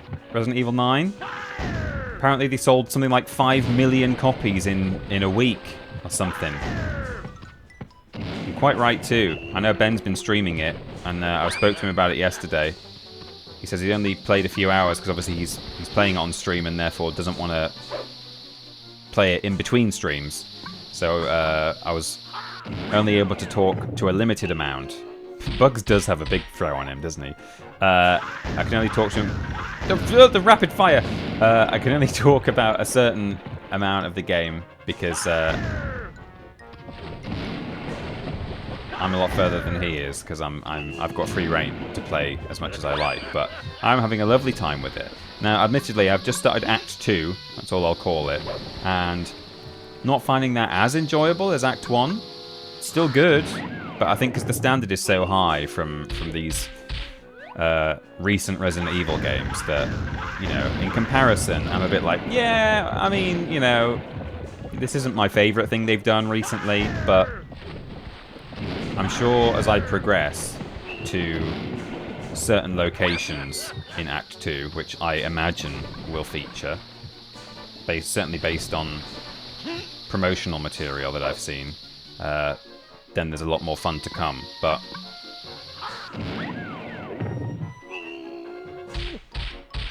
it's very much a like holding it to incredibly high standards that it has already set. You know, that's why I'm like, oh yeah, you know, not super loving Act 2, but still very much enjoying myself. End of Act 1 though, jeez, a lot. Great. It's so Looney Tunes, trying to blow the fuse out. I love it. Some people saying it's the best Resi. I mean, could be. I've not actually played any of the modern ones particularly recently. I played them all as they came out, and I don't think I've really replayed them other than when we've maybe doubled up and played them on stream as well as played them as well as me playing them at home. You know, how do you dig a rabbit hole in wood? By the way, should I question that? I suppose it's magic. Look, it's a magic rabbit hole. Hey, I perfected another level. Thank God. We will never go back to Shark Island ever again.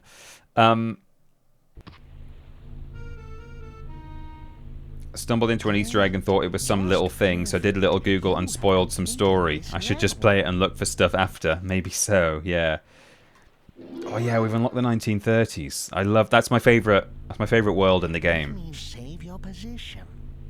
It's sort of like bootleg, you know, Prohibition, Gangster, Speakeasy, Bugsy Malone kind of stuff going on. All very kind of tropey and stereotypical. In the best possible way. Tommy Guns, and I've completed Resi 9, a really solid entry. Some of the later parts are excellent. Doing my second playthrough now. I missed a collectible. Oh, nice. There we go. There's our golden carrot. I missed a collectible in Act 1, and I know it was there because I've acquired an item that showed me on my map where certain collectibles were. But by the time I got the item that showed me where the collectibles were, the area where the missed collectible was, I could no longer access it because of reasons. So that has really bugged me, having to leave that behind. But, you know, whatever. It's fine. Yeah, I'm having a really good time. So I'm looking forward to playing some more. Back into the carrot juice dispenser. I went to school with Tommy Gunn. See, that's a really good one. That could actually be someone's name, Lobrotovich. Well done. Some of the ones that you guys throw out are heinous. I mean, Ben and I are guilty of it too, but You guys are worse.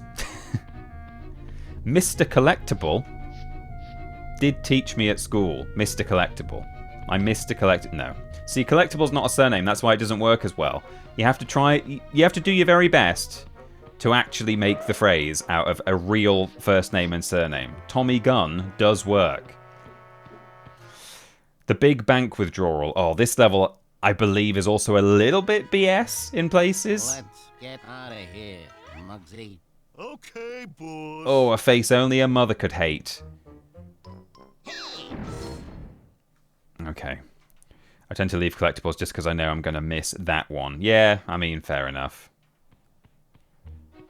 I went to school with Hein Mass. Is Hein a name in Germany? Heinz is, isn't it? Short for Heinrich. Henry. Heinz-Mus. Nus. Sorry, no, it's Nus, not Mus. Heinznus. That sounds just like heinous, for sure. Okay, we got... Oh, we got to play Simon. Everyone... Are my glasses here? Can I push my glasses up my... Oh, no, I don't. Everyone thinks that this game is called Simon Says. But, actually, I think you'll find it's... Oh, nice spin. I think, actually, the device, the multicolored device where you had to copy inputs, it's just called Simon. Simon may well be saying what you're supposed to do, but the device is just called Simon. I wasn't paying attention there. I was too... And I've also not thrown a bone. Okay. Short form of Heinrich, apparently. It is actually... Oh, you're surprised. I only know that because someone in my German family, who's no longer with us, sadly, he lived to a ripe old age, really old man, lovely, lovely old German man, was called Heinrich, and all the Germans called him Heinz. I like how I know more than you about one specific name in German. Like Heinz Beans.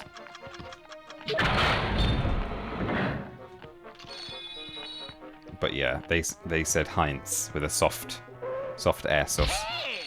Or maybe it's like a German Z, like a Heinz. Like a hi-hat. Heinz, yeah, but Hein. Oh, just Hein. Oh, without a Z or S on the end. Hein. Heinness. Some of the names you guys offer are Highness. Your Highness. Come on, Muggsy. The safe. Hey, Muggsy. Wake up.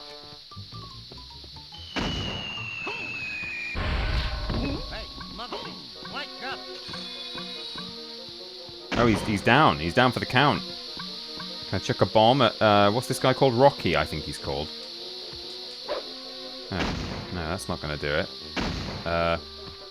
Is he just going to stop now? Has he stopped? Because Muggsy's dead. Muggsy is canonically dead.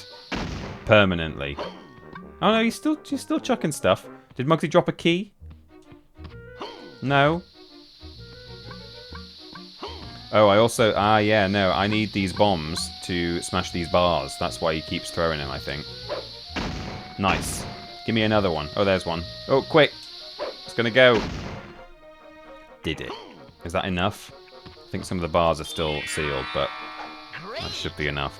Hein is apparently more of a Dutch name than a German. See, we're all learning today about Germanic diminutives. I bet you didn't think you'd be learning about that today when you logged into my stream. Let's face it, you probably did think you'd be learning about something like that because it's me. And I'm gonna force useless information upon you. It is my job. Right, what now? I don't have to keep smashing... What? Does it just want me to do that? In case that's important to me. Come on, Rocky. Oh, there's still one that's sealed. No, he's stopped now. Where's this key? Oh, it's above that. It's on that shadow, isn't it?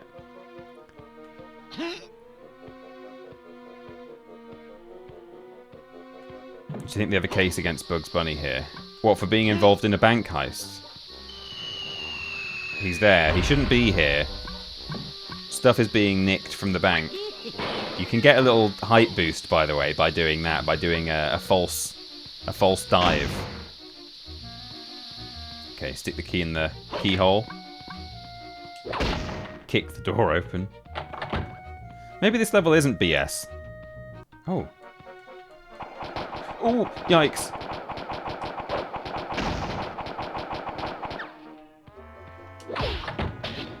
Got him.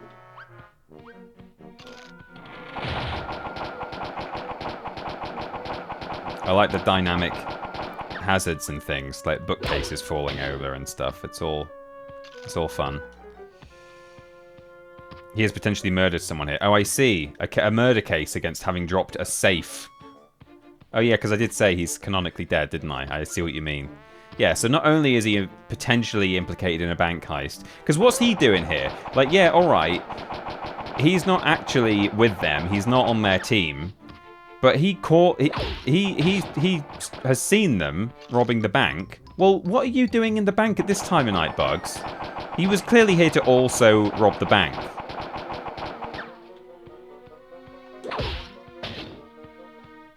I do kind of wish you could grab the carrots instantly, rather than have to wait for them to do all their silly bouncing.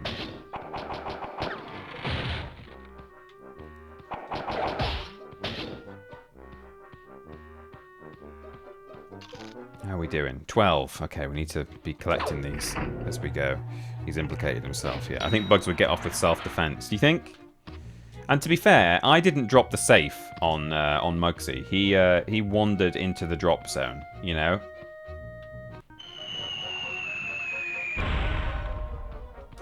Oh, they should let you, like, kick the safe open and a golden carrot comes out. That would be cool. Remember that actual police officer called Rob Banks? Oh, yeah. Yeah.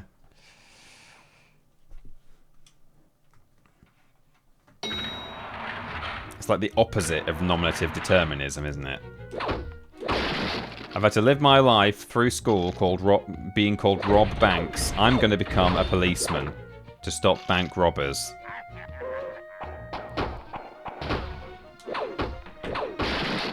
Ah, yes.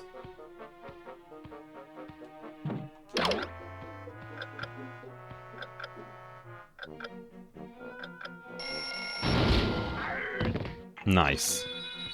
I always thought that was kind of cool as a kid. The guy tumbling out of the door. Arg! Carrots. Someone's made a carrot withdrawal. Or deposit, sorry. Someone's made a carrot deposit. Which is what you make after you have consumed 99 carrots. You do make a carrot deposit later in the day. But yeah, someone is storing carrots in this bank, which is interesting.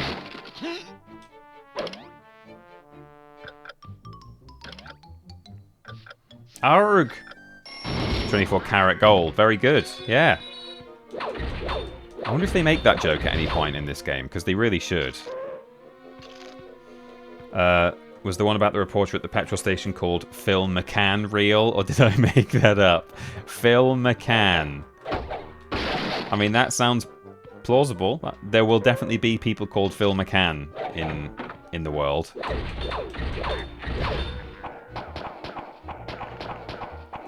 That's the thing, like, as... Hello?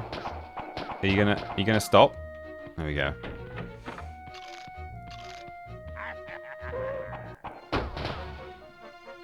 As some couples do, I'm sure not all couples, but some couples, you occasionally have a conversation about, oh, what would we call children if we had children? Which is not based on the fact that we're having children. This is not an official announcement of pregnancy. I'm just saying we've had the conversation that some couples have where, hypothetically, if we had children, what would we call them? And you have to be so careful. Like, not just whether the name sounds like someone that I went to school with, but also that you can end up with... You have to think about what the initials do as well, you know? I have someone who, one of my friends at school, she won't mind me saying this because she's the one who points this out. She made the observation, not me. Depending on whether you call her by her first name or her whole first name or like a nickname of that first name, her initials are either, unfortunately, B.O., not great, or if you include her middle name, E.M.O., emo. So I imagine she goes with E.O. and does not include the middle name, or B.M.O., which is not as bad. So, you know, you have to... Some of these things, you've got to be so careful. You've got to think ahead. I'm missing a TNT. Is there one in here? Yes, there is. Oh, whoops. Uh-oh.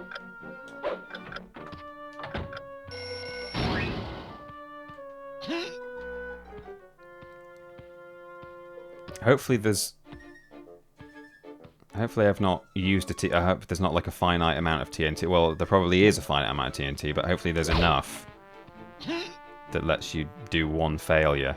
Steve Austin, surely. Yeah, exactly. Like I could have a kid called Steve Austin. See, it could be worse. Like, you know, having a name that just sounds like a celebrity. I mean, it's not ideal, because then you do just forever get associated with that person, especially if they then get cancelled for something. You know, that would be really bad. Exit. I need a key. But, you know, if it sounds like... You know, if your name's Joe King, it sounds like Joe King, or something like that. It's why the Bank of Montreal goes by BMO instead of BM. Or B... Why? What's BM?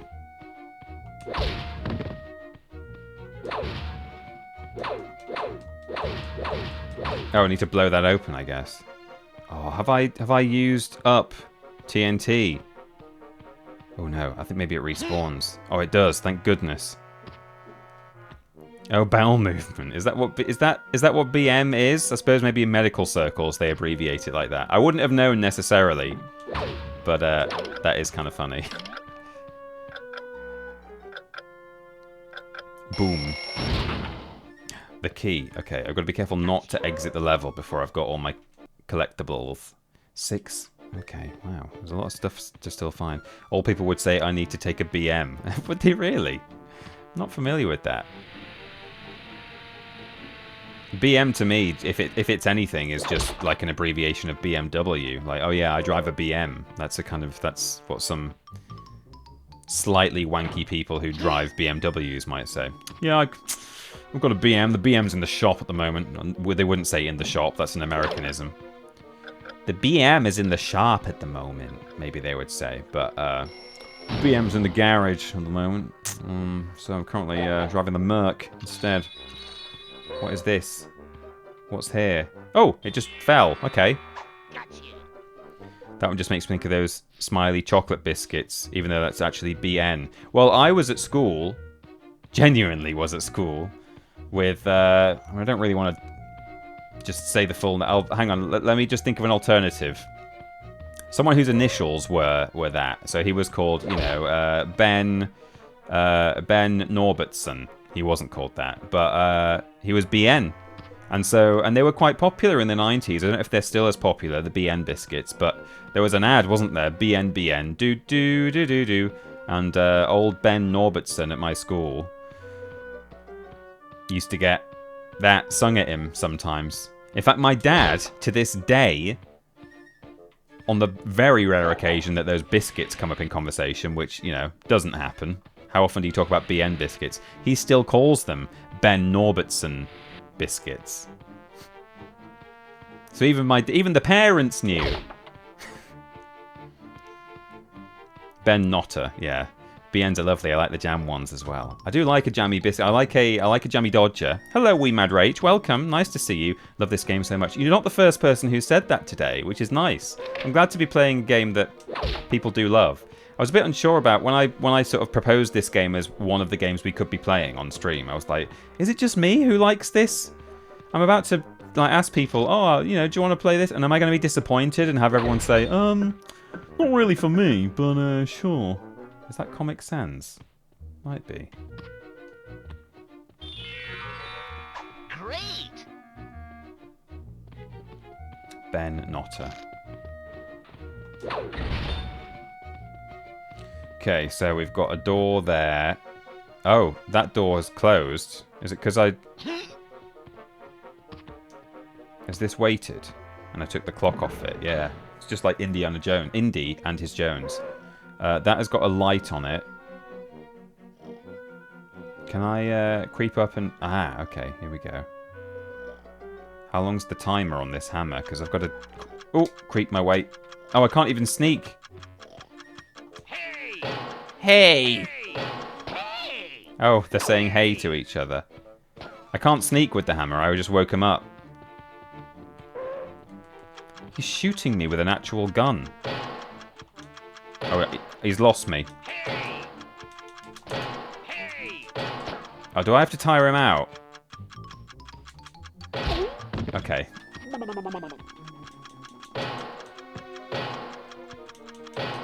It's not super responsive. God, this guy, he does just lose sight of you instantly. Okay, hang on.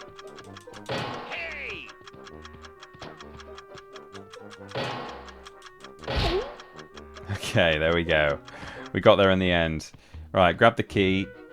And then, oh, and the thing's gone off. If you step in the... Oh, there you go. It's gone back on. But, all it would do is wake him up, I think. Oh, he has woken up.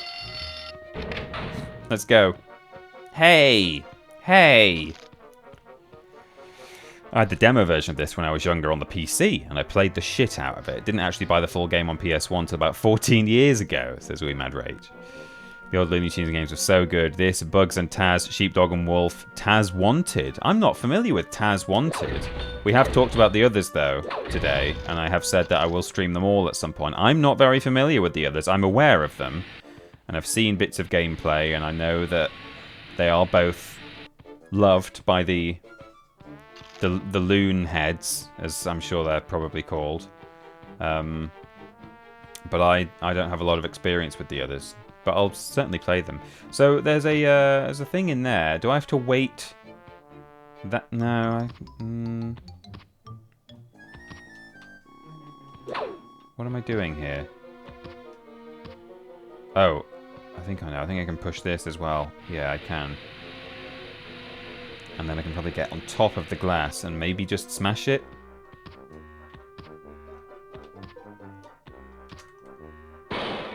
Oh, no. Can I kick it? From here? No, I can't. Clearly I have to,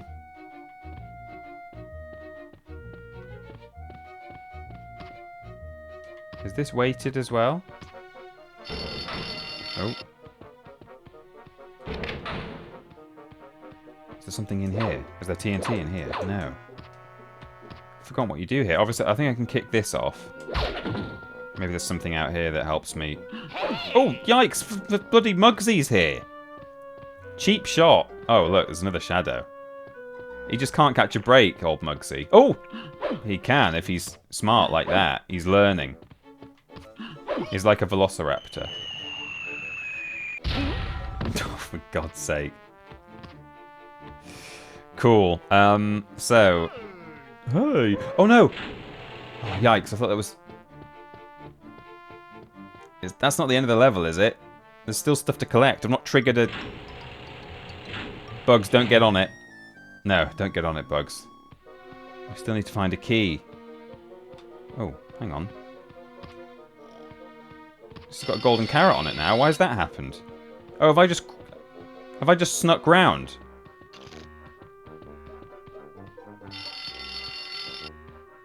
I think I've just snuck into this room, like, via the balcony. Can I just kick this man, or do I have to hammer him?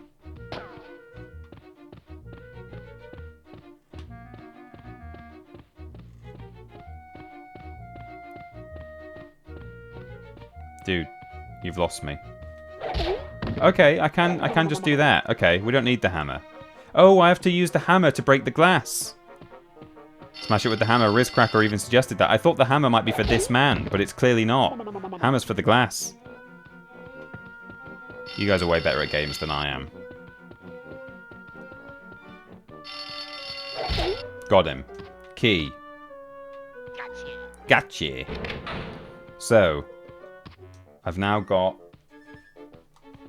a full set of open rooms, and yes, quite clearly, if you've got more than one brain cell, you just take the hammer, hop up here, and give it an old whack. Whoops.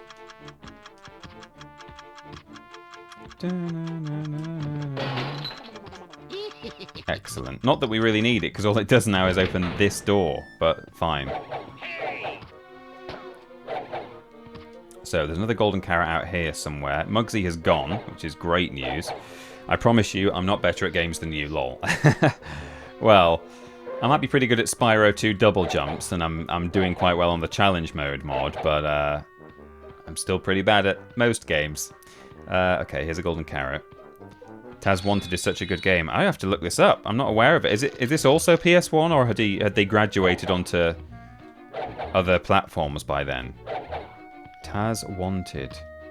Okay, I'm just doing a final check. But it looks like I've got everything. We've got a clock and 2 golden carrots to get. I think there might be another boss encounter at the top of this window cleaning platform. Hopefully there'll be a couple of golden carrots in it for me, but... Oh, actually, yeah, there we go. Dun, dun, dun. I like the sort of Bond motif in there. It's 5 of the clock. Get that rabbit, Muggsy. Oh, he's tired. He's wheezing. Can I bounce? I can, but I can't get on there.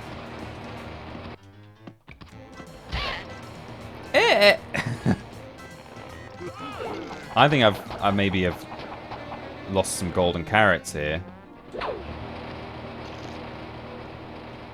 I think I'm going to finish this boss fight, and a clock is going to come out of Rocky's head. And I think that's going to be it. It's a horrible noise.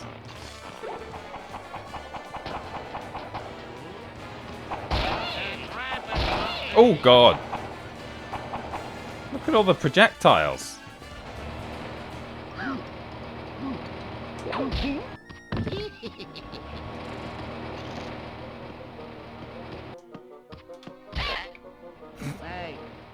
Hey.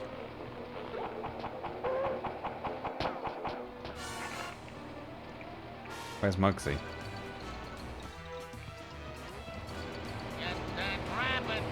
Do we get a new carrot out of this thing every time he shoots it? Oh, hello. Come on, Muggsy. Slow down. Be tired. Be tired.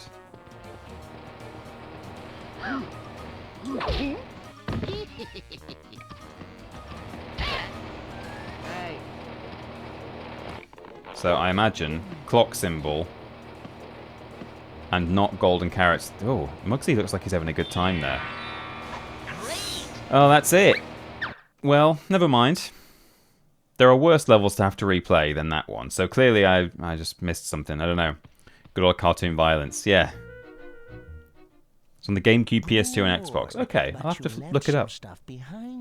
I did leave some stuff behind me, Moyle. As a kid, I had a name based on how bad I was at Halo, says Rizcracker. Oh no. Sure, I'll save the game. Move that mic out of the way. Bye. Of my beautiful face. Moyle.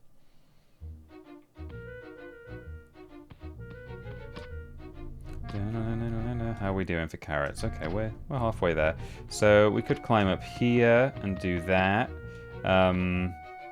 The Greatest Escape. Have we got a new Stone Age level yet? I don't think we have actually, but I'll just go and check because there's actually no. It's seamless, no loading screen. Look. That's actually, you know, relatively impressive for the time. Just double check I've not got... No.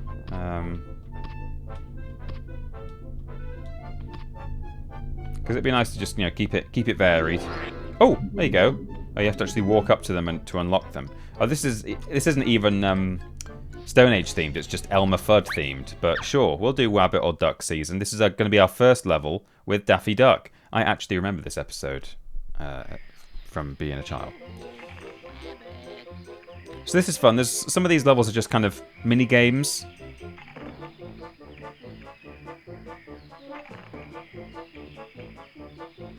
So he's trying to decide whether it's Wabbit or Duck season. And I'm trying to convince him that it is Duck season.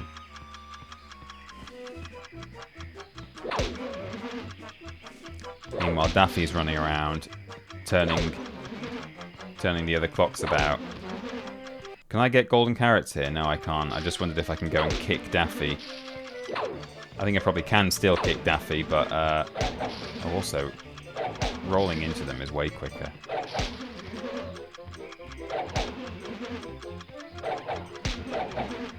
Where is he? Where is the duck? Is he over here? No. Can't see any signs that... Oh, there. That one just changed. I think. Okay, he drops ordinary carrots. Well, I'm way out in front at the moment. You don't have to have all of them turned around, so I may as well just farm carrots off him while the timer ticks down. We're going to have to wait for it anyway, so...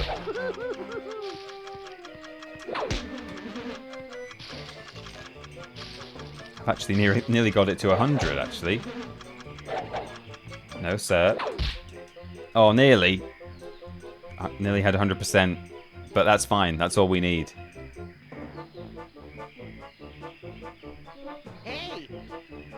Rabbit season! The classic, the spinning bill. Never mind the polygons that are sort of missing. Don't worry about that. There's me clock. Put your clocks back, everyone. Oh, there's a little rabbit season for the road. Gonna drop a little lurk now. Enjoy your stream, Peter. Thank you for lurking, Rach. Nice to see you. Thanks for coming in. Enjoy the rest of the stream from your little lurky corner.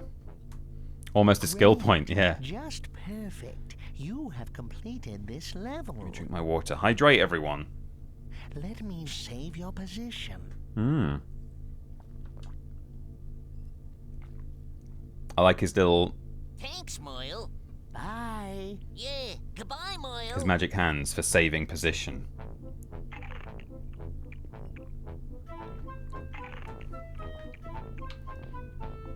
So there we go. Should we go to the pirate years now?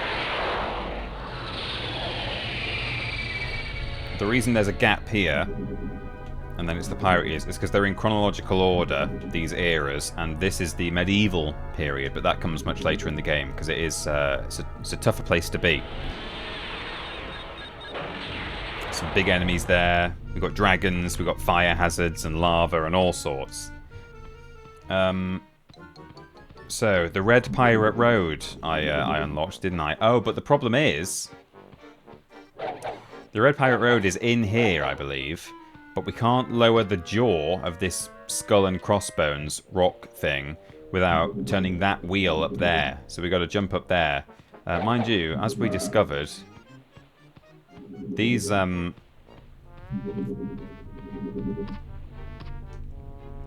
holes seem to just sort of... Why is it that some of them have opened up when I've completed levels, and that Rabbit or Duck Season 1 only opened up when I went and walked up to it? That's kind of weird. Anyway, whatever. We're going back to the 30s now. Great game, haven't seen this for years, says Mason Fenray TTV. You're at least the third person who's come in and said that you're a fan of this game and haven't seen it in a while, which, you know, I guess is true of, you know, when I play Spyro and Crash and all kinds of things, but for one thing, people probably have seen it in less than years, and also, don't know, I suppose it almost goes without saying that some of those blockbuster ones are great games, whereas it's nice to see so many people coming in here and saying, oh yeah, this is great, I like this. You know, that they feel it's worth saying.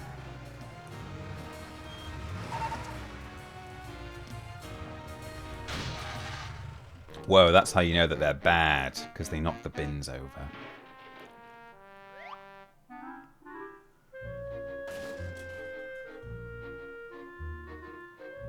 So this level is kind of similar in that we're in an interior, we're seeing what they're up to, but there are some really good levels. These objects to receive a clock symbol. Okay, there are some really good levels coming up in this world. There's a driving one. Hey, I think there's an interesting sort of boss fight level.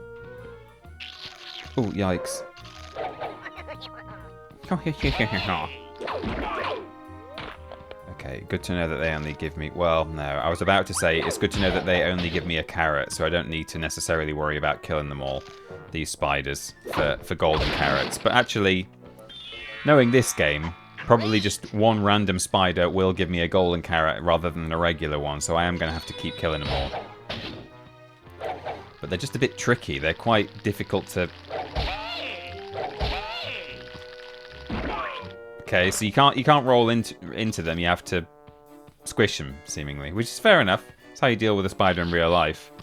It would be weird if you were rolling into spiders that you found in your bathtub, wouldn't it? It was one of the first games I played on PC, but had a totally legit copy on PS1, which you 100% completed. Nice. I think possibly my first copy of this was also a totally legit copy. Well, it can't have been my copy because I genuinely did not have a chipped PlayStation back in the day, but I think one of my uncles, not the famous Peter's Gamer uncle, but a different one, did have a chipped PlayStation and had this game on it.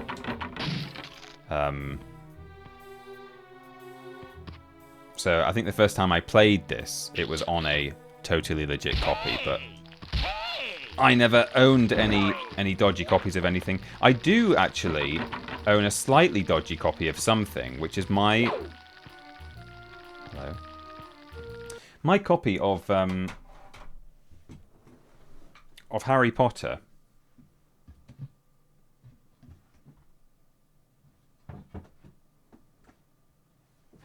I think it's down there, and I think I can reach it without faffing around too much.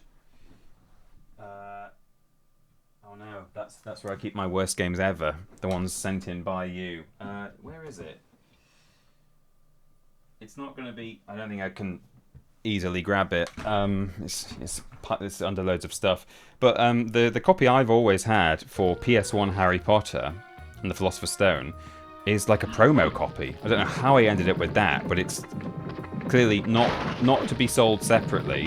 It's like a press copy. Goodness knows how I got that, because I'm talking way back. You know, I do own press copies of certain games that I got legitimately through my job now, but certainly not for the PlayStation from when I was an 8-year-old boy or a 6-year-old boy. So I guess some journo just resold, or it might have been like a copy that was supposed to be, you know, oops, set up as a demo in a shop or something like that. But yeah, it's in this like thin case. Not in a proper... I hate these spiders so much. So difficult to deal with.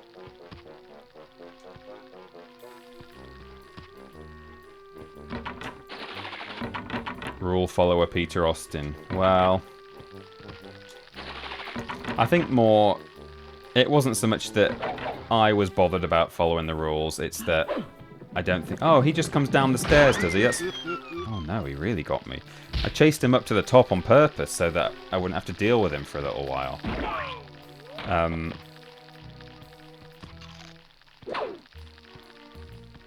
I know that I clearly don't have to kill all these spiders, but...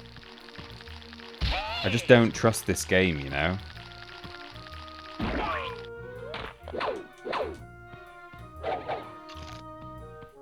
Maybe after we kill, like, the final spider, we get a golden carrot for it or something.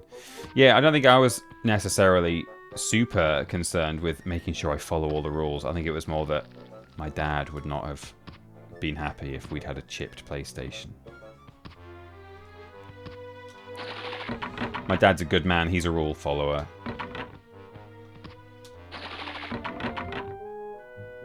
There's a shop I used to go to quite a lot near Milton Keynes that at one point, a couple of years ago, got a huge shipment of Australian promo copies of Dishonored 2. Legit, as far as I could tell, but no idea how they got a hold of those.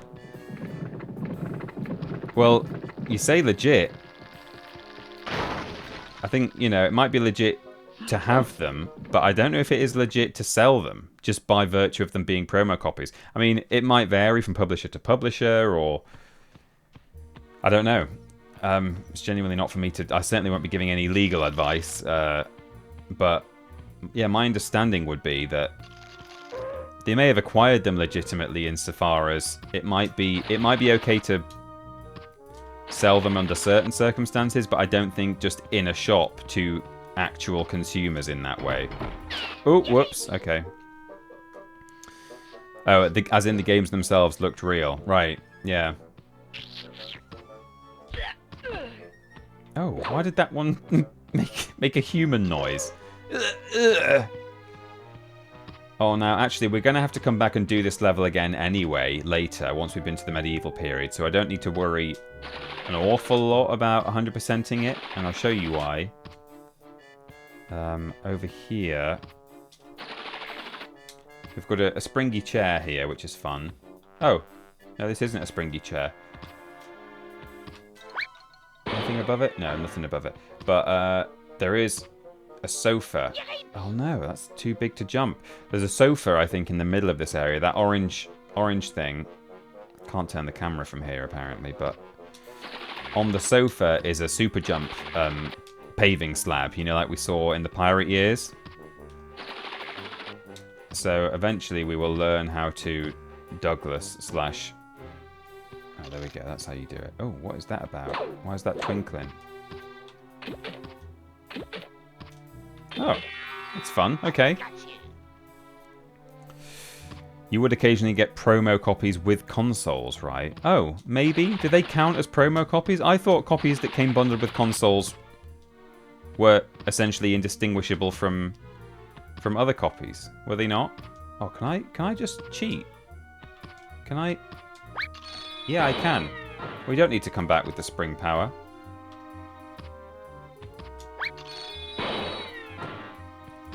Are you cheating? Are you cheating? Are you cheating? Are you cheating? Got there before you, Milesy. Oh, okay. And here as well. I don't think I even had to dive for that one. I think I just touched it. It might be, though, that either one of these, if you use the power-up, then you jump out of the area up into like a secret zone. Although maybe it just takes me to the second floor. I don't know. I know there are points in this game where super jumping allows you to jump out of the area entirely. There is an Acme crate up top somewhere. Where is it? I've just seen it. There. So maybe from here, yeah, I think it gives you a really floaty jump. You go really high and floaty, and then we'd be able to get that Acme crate. So yes, we will have to come back here later. Whoops, hang on, I'm not in the right place here. Can you complete Bugs Bunny Lost in Time without the super jump? You probably... Yeah, that's probably something that someone should do at some point. Can you do it without any of the super abilities? Because there are multiple abilities you unlock once you make it to the medieval period.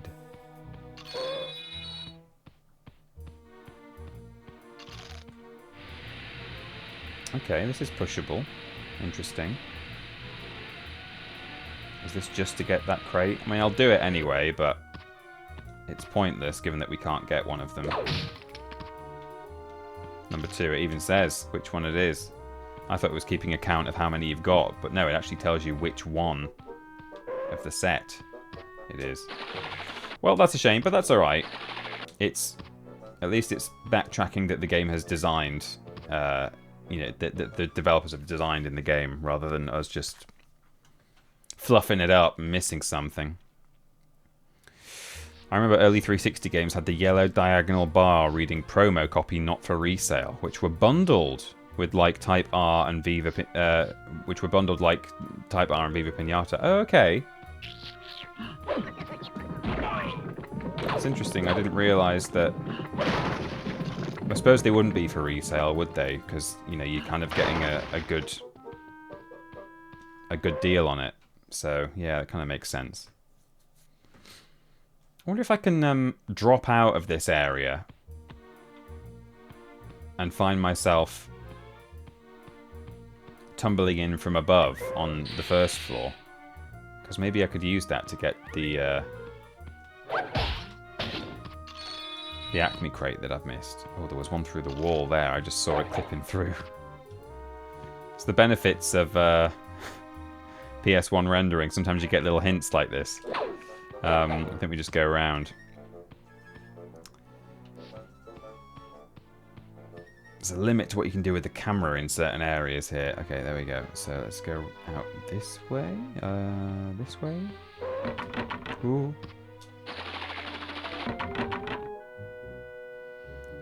The tuning is certainly loony. BTJ, nice to see you. Welcome. We're having a loony time. All of us. I speak for everyone when I say we're having a loony time. Ooh, careful now, bugs. Bugs. Oh, and this as well. See, we've got to come back and play the piano.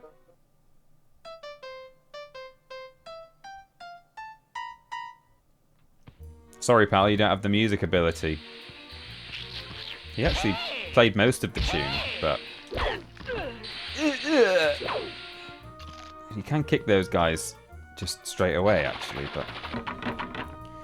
What am I even coming over here for to smash this? Like, I can't... Ooh. I can't get them all, so it's just pointless. I believe when you learn how to play this piano and come back and play it, all it does is it sort of starts shaking. Oh, you can see the wall behind. You see how there's a shape? The piano sort of starts shaking and then it explodes. And then you can get through the wall. Which is kind of weird. So there'll be something behind there. Maybe another Acme crate. I don't know. Oh, look. It's probably to get that. I don't know. Well, no, there's those... There's like some seesaws. Ooh, seesaws, weren't there? Hang on. Let me just see what else is going on in here. Right, now this is just its own room. I'll head this way. Having more of a toony time yourself. Yeah, we're tiny, we're toony, we're all a little loony, and in this cartoony, we're invading your TV. Tiny Toon Adventures. Can I just jump across there? No. Okay. That's fine. I don't know if there's much more I can do here. Because I can't get onto either end of those seesaws from where I am.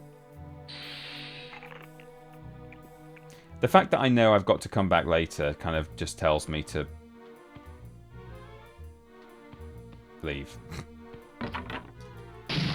Whoops. Yeah, I don't think there's anything else I can do. I think I need to be able to play that piano and smash the wall down. Stand on him, maybe, then you'll make it. I don't think so. I think I tried to... Some of the enemies are squishy and bouncy, but a lot of them aren't. Right, we've got some piles of bricks here.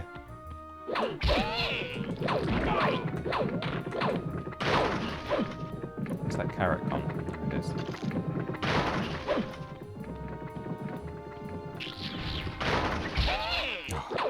Every time these guys get me. Like this video if you get hit every time. There you go. Right. Push. Can we climb on the bricks and get the Oh, we don't need the crate. Peter, why are you doing this? Peter, stop. Peter, why are you doing this? Peter, you don't need to do this. Actually, I'm not going to do it.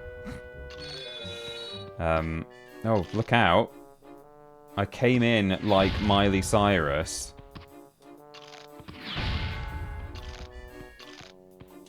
Okay, we're getting... Oh! Oh, see, I've not been kicking these all the time. That's the kind of cheeky stuff that this game does. Sometimes you kick a plant pot and a golden carrot comes out. Sometimes it doesn't, you know? It's a little bit annoying. A little bit cheap. But that's fine. It's alright. Worst things happen at sea.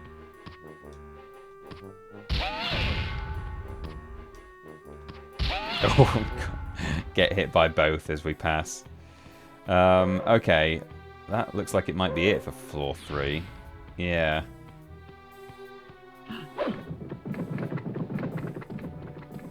Golden carrot? Yeah, apparently. 11 out of 15. We did see all the crates, I think. 3 out of 5. We just couldn't get 2 of them. Well, we could have got the one on top of the bookcase, but we didn't bother. Only 3 out of 6 clocks, though. But there's probably still one to come at the end of the level. And then also, when the piano explodes, that might give you a clock. And you get a clock for smashing the crates. So, yeah. That kind of all adds up, pretty much. Alright, let me get these carrots. So this is just a Mugsy boss fight. I don't think Rocky's even here.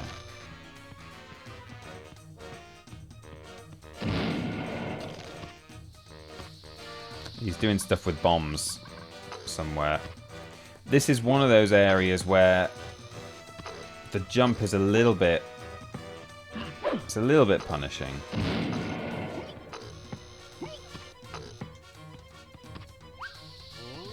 Okay, throw me a... Oh, okay.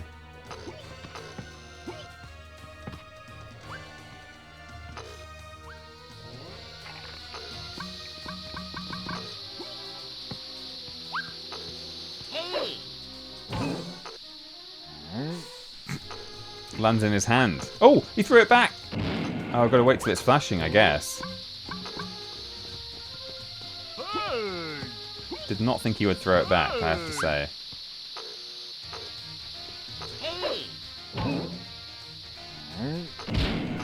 Nice. Oh, golden carrot. Did not expect that. Okay.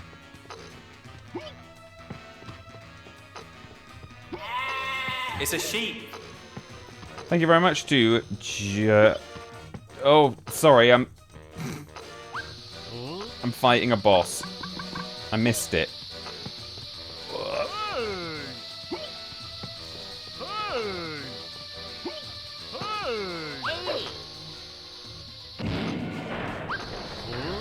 Oh, did I break the level? No. Some stuff fell.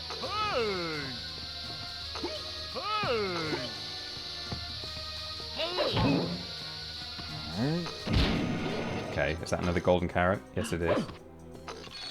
Right, hang on. Here we go. Thank you very much to Jihan MJ for the follow. Appreciate you following. Thank you very much indeed. Nice to have you. Welcome to the flock. Rocky and Bullwinkle. Yeah, that's the two gangsters from Looney Tunes. Rocky and Bullwinkle. We love them. Oh no! Oh, he's kept his health though. Okay, that's fine.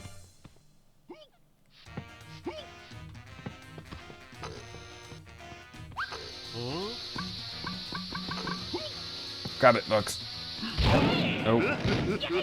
Oh, well, I got him. Could I have done that the whole time? Just, like, walked at him with bombs in my hand. So how did we do for golden carrots in the end? We only missed one. Okay, could have been worse. So we know that when we come back here, we'll get the springy ability and the piano ability, and then we'll just make a beeline for the first floor and the second floor, and we should be all right.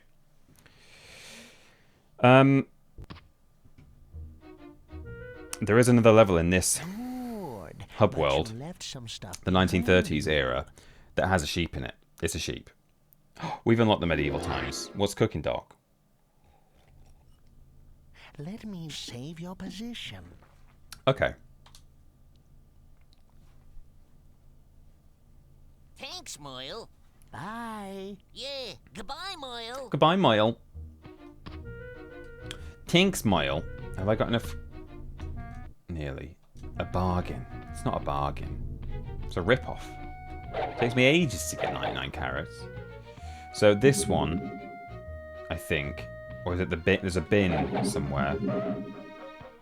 We've still got plenty to go. Plenty of levels. There, this one, the bin opens up. The bin lid comes off. Still got like 20 clocks to get yet to open that one though. And that is the, it's like a car chase level. It's really fun. And does contain a sheep. So, contains a follower of the TinyPeterPlays Twitch channel. So, I think didn't it say we unlocked oh yeah, the medieval period, we got that, haven't we? We should probably start working our way through these ASAP, because I think we pretty much get one new ability per level, almost. So... Oh, that's a golden carrot requirement. 250, okay. No worries. So we can bounce on the hay cart. It's they did it before Ubisoft. There we go. And we can go to What's Cooking Dog, which I seem to remember is not an easy level. This is kind of like we're in the mid game now. It feels like. There she is, Witch Hazel, everyone's favourite Looney Tunes character. Remember Witch Hazel? Ooh, a rabbit. Hey, what's cooking, Zha Zha? Zha Zha? Jar Jar? Jar Jar Binks? Stew. Rabbit stew.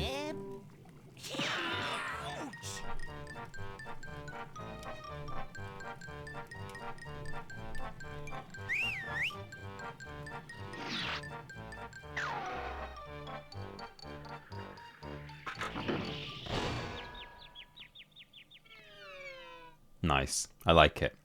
Jar Jar. Which Hazel? That Hazel. 10 of these objects to receive a clock symbol. You joke, Rizcracker, but in this level, I think, we meet Merlin hanging out in a little castle.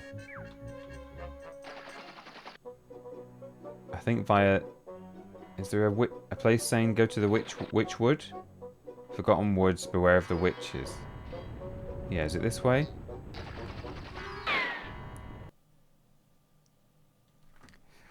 We can go and get a little quest from Merlin, and if we complete the quest, he's going to do...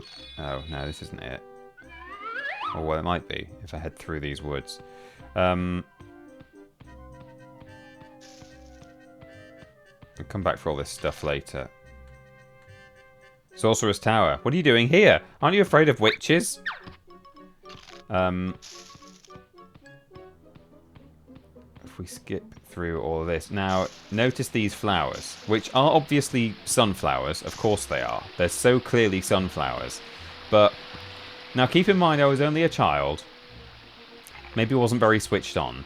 When I was about 7, I played this game, and I came into this area. I don't know how I made it this far, to be honest, but Merlin said... this. Sorry, I can't help now. Witch Hazel has stolen my magic cookbook. Bring it back. I'll be glad to help you. I genuinely thought he said, Witch Hazel has stolen my magic cookbook. And I thought I was being really clever. I was like, oh, hey, Hazel, that's like it's a plant, isn't it? A hazel. I mean, it's a type of tree, incidentally.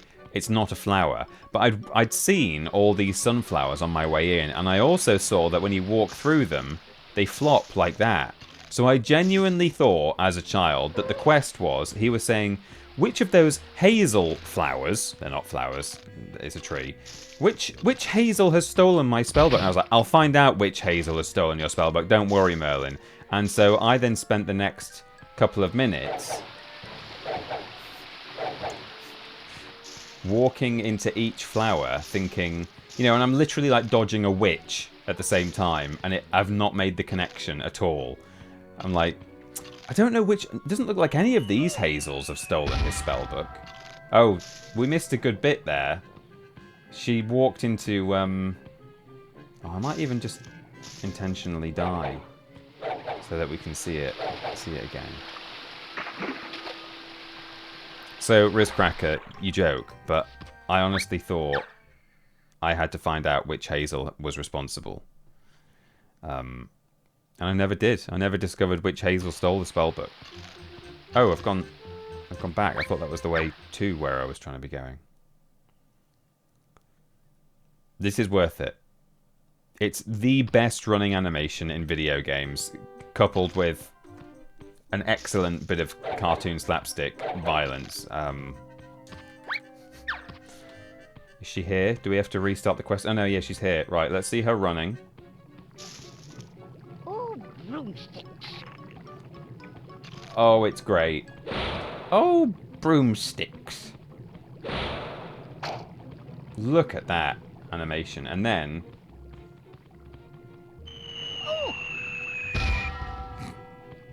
the way she says "oh" as well. Oh! Which way? There is a level called Which Way to Albuquerque later, which has Witch Hazel in it, and it is spelled with a T. Which way? Anyway, we've got his spell book. He's going to teach us a spell now, which is good. Hello, Merlin. Marvelous. You've brought back my magic cookbook. Now, let's see what I can do for you.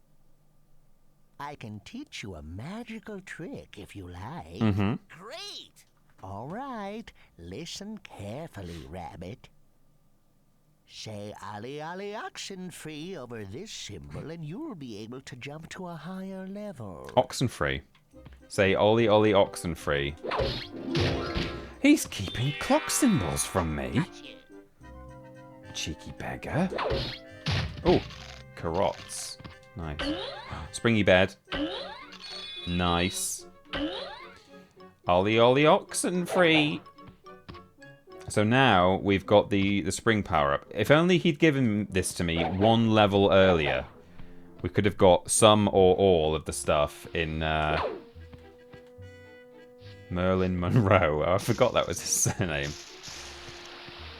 Oh, God. Happy birthday, Mr. President.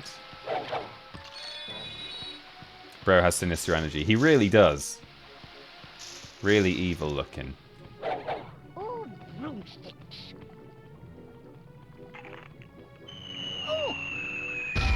Funny every time. I know I didn't laugh, but it is funny. Witch at work.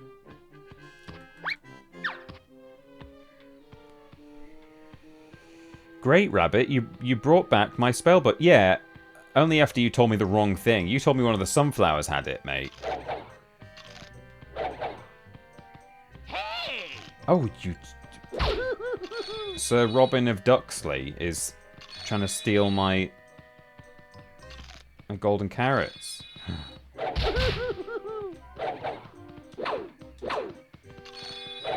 if I kick a tree, a golden carrot comes down. Oh, don't take it. Don't do it. Hey! Oh no. That's loads. It's like playing Sonic. They're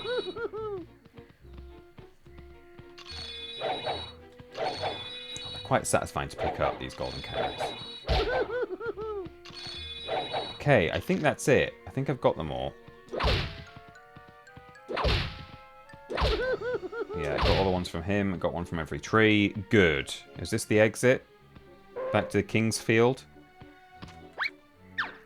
Kingsfield, it's a precursor to Dark Souls, isn't it? I had Kingsfield as a child on my PS1. It was one of the first games I owned. It was it was one of the first games I owned. It certainly wasn't, like, literally the first or second or third game I owned, but it was an early one. And, man, what a baptism of fire. I mean, those are, as I say, they're early Soulsborne, Kingsfield. Technically, it's Kingsfield 2. In the West, the game that was marketed to us as Kingsfield, as though it was the first one, was in fact the second Kingsfield game, I believe. I think they'd already made a Kingsfield 1 in Japan. Might stream that at some point. I think it's a bit taxing, not even in terms of You know, it certainly doesn't have Soulsborne combat. If you've ever seen Kingsfield footage, it's just sort of... It's first person, and you just sort of swing a sword like that. It's like, think of Oblivion or Morrowind combat, and then way worse and slower.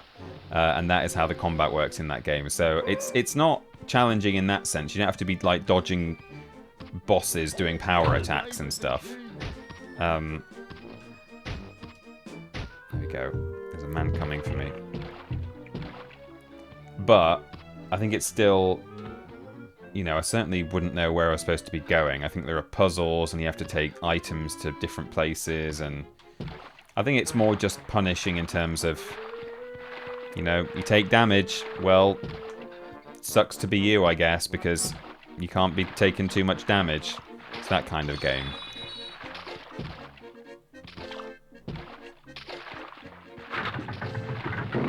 Oh, that's nice. They raised the drawbridge for me, just in case.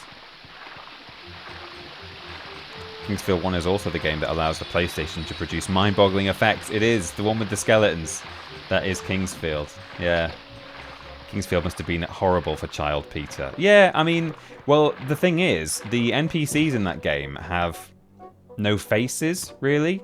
They have all the polygons, so they have a nose and cheeks and a chin, but there's no facial features on that. So it's just these sort of blank skin faces, which is literally just a graphical limitation of the early PS1. It wasn't sort of, oh yeah, we're going to make these creepy no-faced people. So it's implied that they have normal faces, but I scared my best friend who came round once to play Kingsfield. He'd never seen it before, and I'd had it some years by that point. You know, we're talking now about, like, it was probably 11 or something, 10 or 11, and I sort of primed him before we started playing the game. I said, oh yeah, these like squid monsters that appear in the first level, they're like a really basic enemy. I said, oh yeah, if they catch you, they take your face. And he was like, whoa, what do you mean they take your face? I'm like, yeah, that's what they do, like they rip your face off. He was like, oh, I don't know what you mean. And then I said, yeah, look at this guy. And I went to speak to like the first NPC, and I approached him from the side.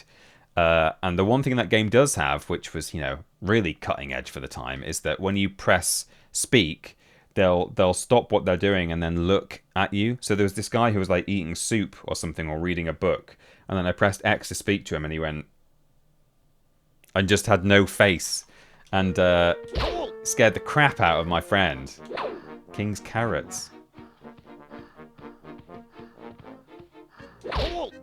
I think I can make this man tired. There are other versions of this man that you can... Okay, there we go. Ouch! Very squishy and bouncy.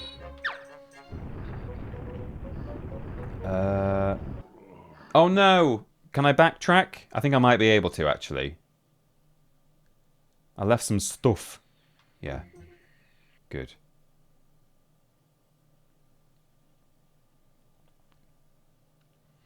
Oh, in the name of the king. In the name of the king! Problem is, he does that, so I need to tire him out and knock him down again. I think we've got pretty much everything from this area, but I do just need to do a couple of things. Right, get him. We'll dive down. Go and deal with...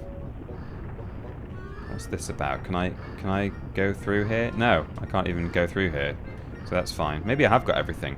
I need to just jump down, because I don't know if I've got... What's going on with this chain? I've forgotten.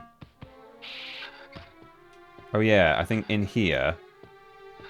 8 AM to 5 PM. I think I can raise the portcullis and ride one of those barrels into... to get an item. Come over here, mate. I need to use them to bounce. Bounce over these bars.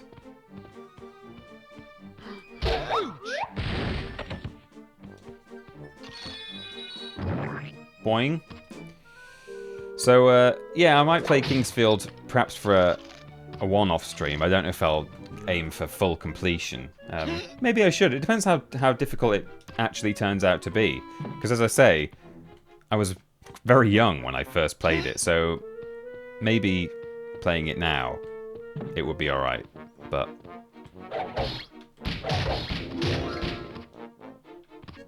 we'll see. I've thought as well about maybe playing Disruptor, is it called? It's the it was the FPS game that Insomniac made before they did Spyro 1. And I kind of feel like I should play that at some point. I'm sure it, you know, it's probably not going to be for me. Apparently for an FPS it's alright. It didn't sell that well, but I think it was still fairly well acclaimed by critics.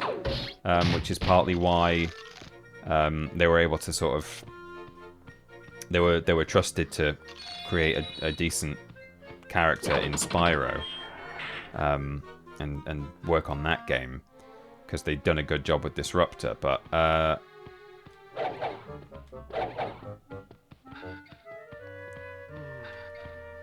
so... Oh, I've got to knock these barrels down again, haven't I? So I think for an FPS, it's actually like reasonably good, but I'm not a huge FPS person anyway, as it is. And then, you know, we're talking about a very old PS1 FPS, so I don't know. Maybe just for a single stream. I just feel like it's a game I should play, just as a piece of history, you know. Insomniac's first, I think their first game. Kingsfield is a little bit shit though, if we're being honest, lol. Yeah, I mean, it's certainly very, very, very dated. But I think I seem to remember it having kind of atmosphere about it, you know? Maybe? Do you not think? I just want to double check there's nothing else on this side of the bridge before I leave. Because I went straight for this hole here, didn't I? And I went off to deal with the witch. There's nothing over here? No? Maybe not. No, we're all good. Okay, well that's fine. So we got a... Oh! There's another golden carrot there. TP's Insomniac journey. Go from Disruptor through to Ratchet and Clank. Resistance as well, yeah. From what I've seen of Resistance, which, you know, I've never played any of them, but I really like the style. I really like the presentation of the Resistance games. So, and I know Ben's a fan of them. I'd love some kind of remaster, not even a remake, because then you might lose some of that charm. But I'd love a re-release or a remaster of Resistance to make it easy to play on modern consoles, because you know, PS3 emulation is tricky, I believe. Come on, sir. Are you tired yet? Yeah.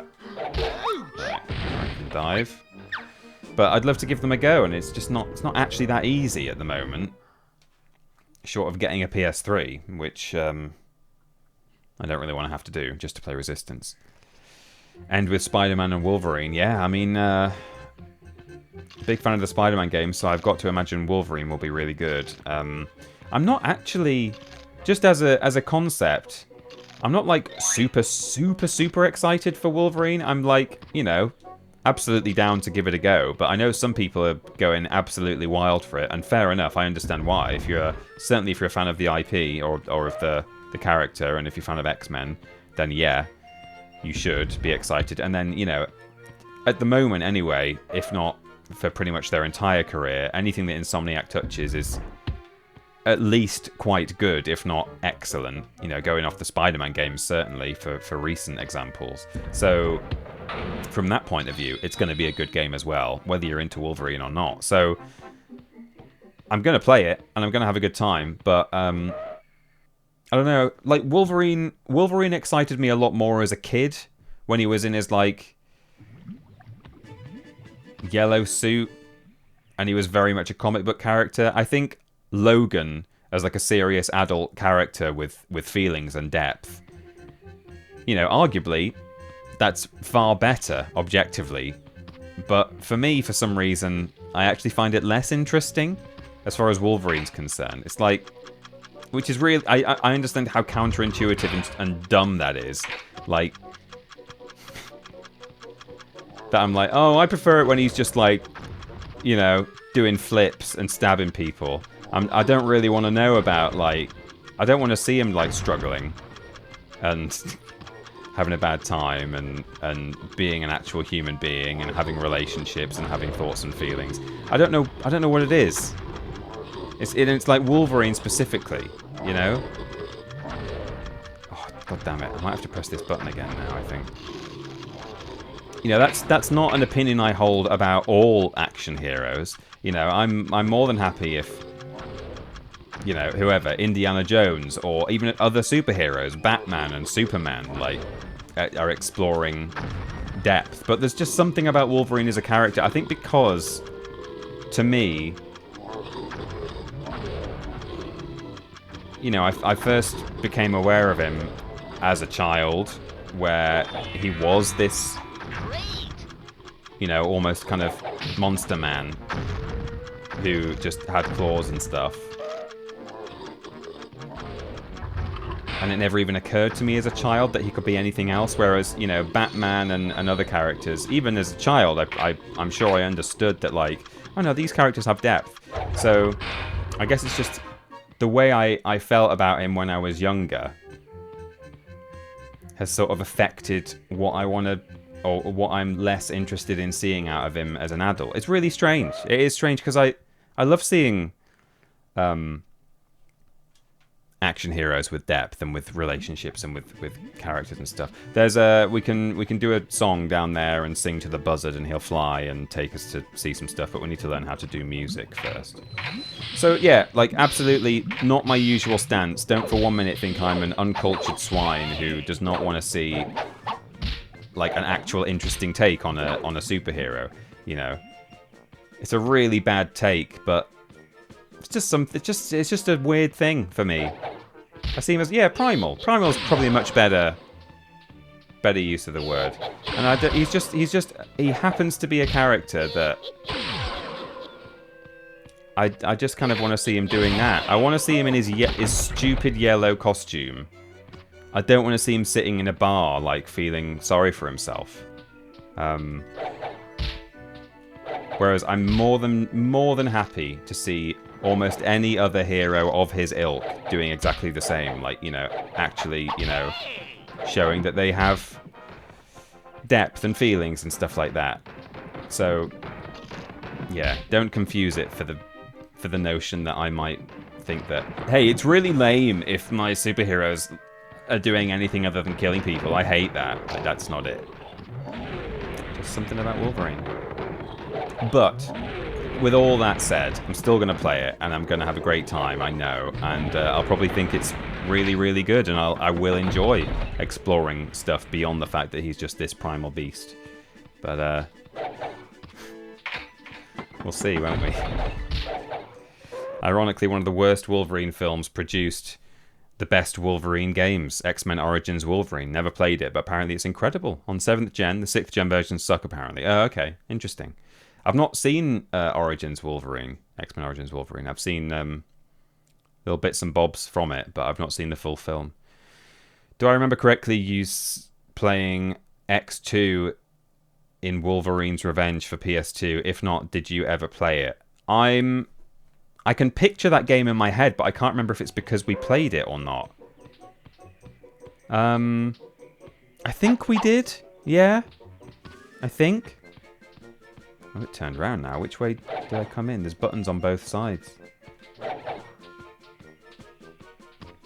I'm struggling to imagine how the gameplay stays challenging and engaging when he can self-heal instantly, unless they make him like the version in Logan. Yeah, I imagine they're going to do something like... I mean, you know... Like, in a way, most video game protagonists these days seem to be able to self-heal, if you see what I mean. Like, you do your Call of Duty, screen goes a bit bloody, go and take cover, or, yeah, maybe find health items, but, you know, a lot of games nowadays don't use health items so much as go and recover, you know. So, in a way, you've got... That actually ties in more with Wolverine as a character than half the other characters we see nowadays who actually do that. But yeah, it's just as long as it's not instant self-heal, they'll just make it that, yeah, perhaps he's something's happened. Either he's getting old, and his power isn't what it used to be, or maybe he gets like injected with something that kind of affects his healing ability to an extent at the start of the game. But you know, you could kind of say the same about Superman. You know, I think Superman is. I love how iconic he is, but you know, he's a bit OP, isn't he? It's like either there's loads of. There just seems to be absolutely loads of kryptonite knocking around everywhere, so that there are enough storylines where he's got weakness, or they have to, you know, have storylines where, I mean, I suppose as long as it's not so much about whether he can be defeated, like sometimes it's he has to save people from tricky situations, and healing isn't necessarily going to be the thing that, or not healing, but invulnerability is not going to be advantageous. It's more about, oh man, how do I deal with this scenario that someone has put before me? So yeah, you have to be careful how you do Superman, I guess. But as a video game protagonist, I think he could be tricky. It could be a difficult one to turn into a good, compelling game. You would have to have it that he gets injected with kryptonite at the start of the game or something, and he's not completely invulnerable. Superman didn't fly to start with. No, I know. He used to just jump, didn't he? You'll see him get slashed up and his vest disappear as he takes damage. It's much gorier and a lot more visceral. There's a moment when you stand on the front of a helicopter, shove your claws through the windshield into the pilot, yank him out, then raise his head up to the rotor blades. Now that's Wolverine, not listening to stories about badgers. Yeah. Cool.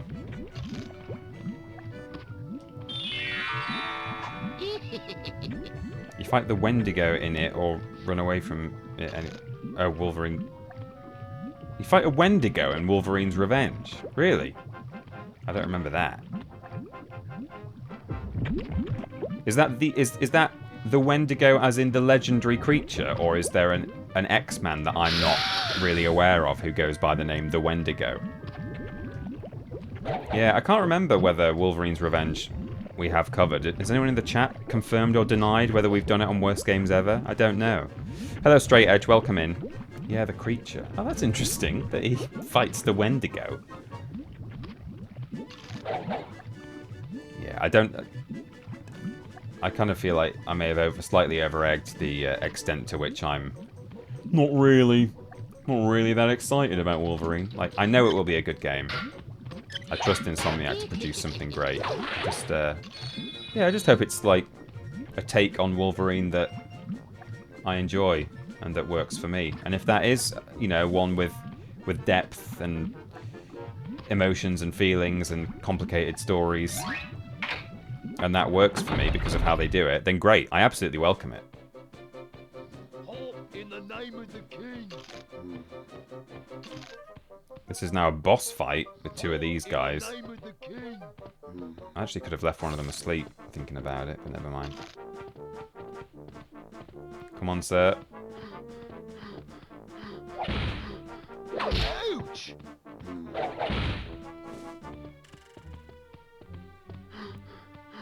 Oh, you got me. Ouch! They share a health bar.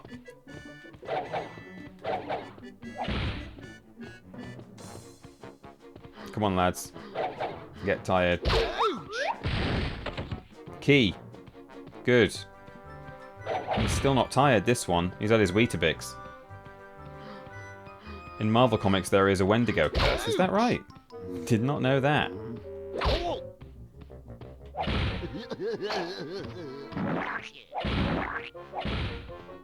Oh my god, he's in his final form. No wonder he's tired. There we go. I think in Superman Returns, it was the city that had the health bar, and if it gets too low, then you fail. See, that's interesting. I like that. Yeah. Not Worst Games, I don't think. A stream or something. Oh. And we have streamed some Worst Games. But I can't see us... Unless it was presented as a worst games ever stream, which we have done, I can't see us having just chosen that to stream. I've certainly not played it, just as a solo stream on Triple Jump or anywhere else. But maybe Ben did at one point. Maybe you're thinking of a solo stream that Ben did. I don't know. Bendigo. Well, that's pretty good timing because it's now 6 o'clock and I do need to... Good, but you left some stuff behind you. Yeah, because you've not taught me the spells, Moyle. When Sam met Bunny.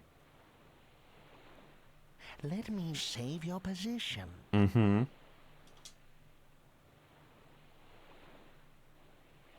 Thanks, Moyle.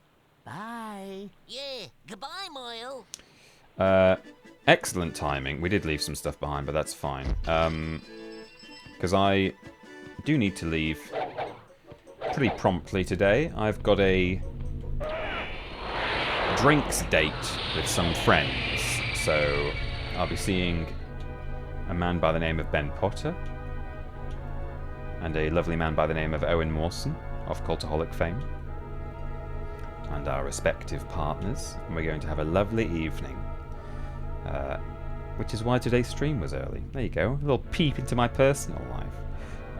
Right, let me just go here so I remember that we're going to When Sam Met Bunny next time. Never heard of either of them, says Trowling Badger. Well, I would recommend them strongly. Oh, look, we can Ollie Ollie Oxenfree up here as well. Ollie Ollie action free. Look how big it is and look how floaty it is. So you can see how that will come in useful. Ollie Ollie action free. So, next Thursday at the usual time of 7 till 10, we will be playing Oxenfree. Ollie Ollie action free. We won't. We'll be playing some more Bugs Bunny Lost in Time. Do join me on Monday, 4 o'clock, for what I suspect will be the finale of our Spyro Challenge Mode mod. That's very exciting. The VOD, as I say, is available now. Is there a... There should be a checkpoint hat somewhere in here, actually. Oh, do I have to go somewhere else to save? I thought all the hub worlds had a save point in them. Maybe it's inside there. It's fine. I've saved the game, so I'll do one now. I'll do a save state.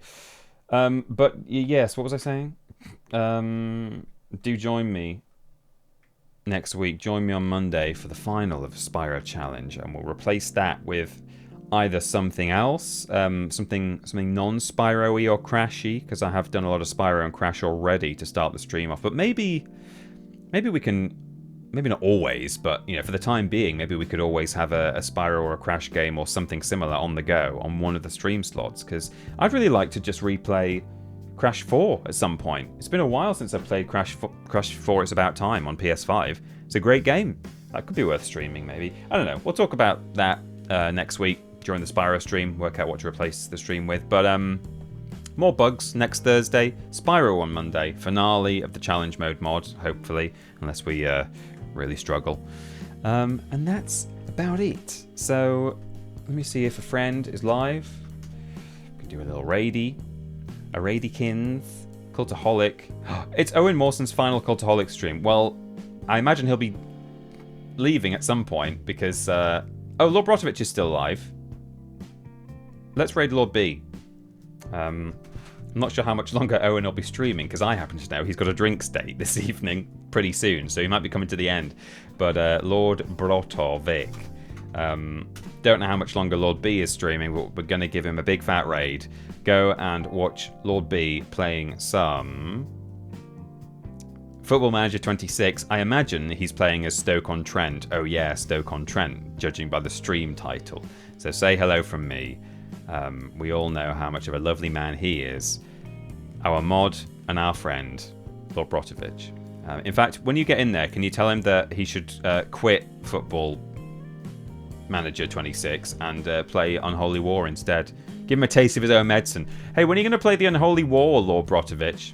Right, anyway, we'll leave it there. I'll see you on Monday. Yeah, hope you enjoy the rest of your week. But, biff. Bye, everyone.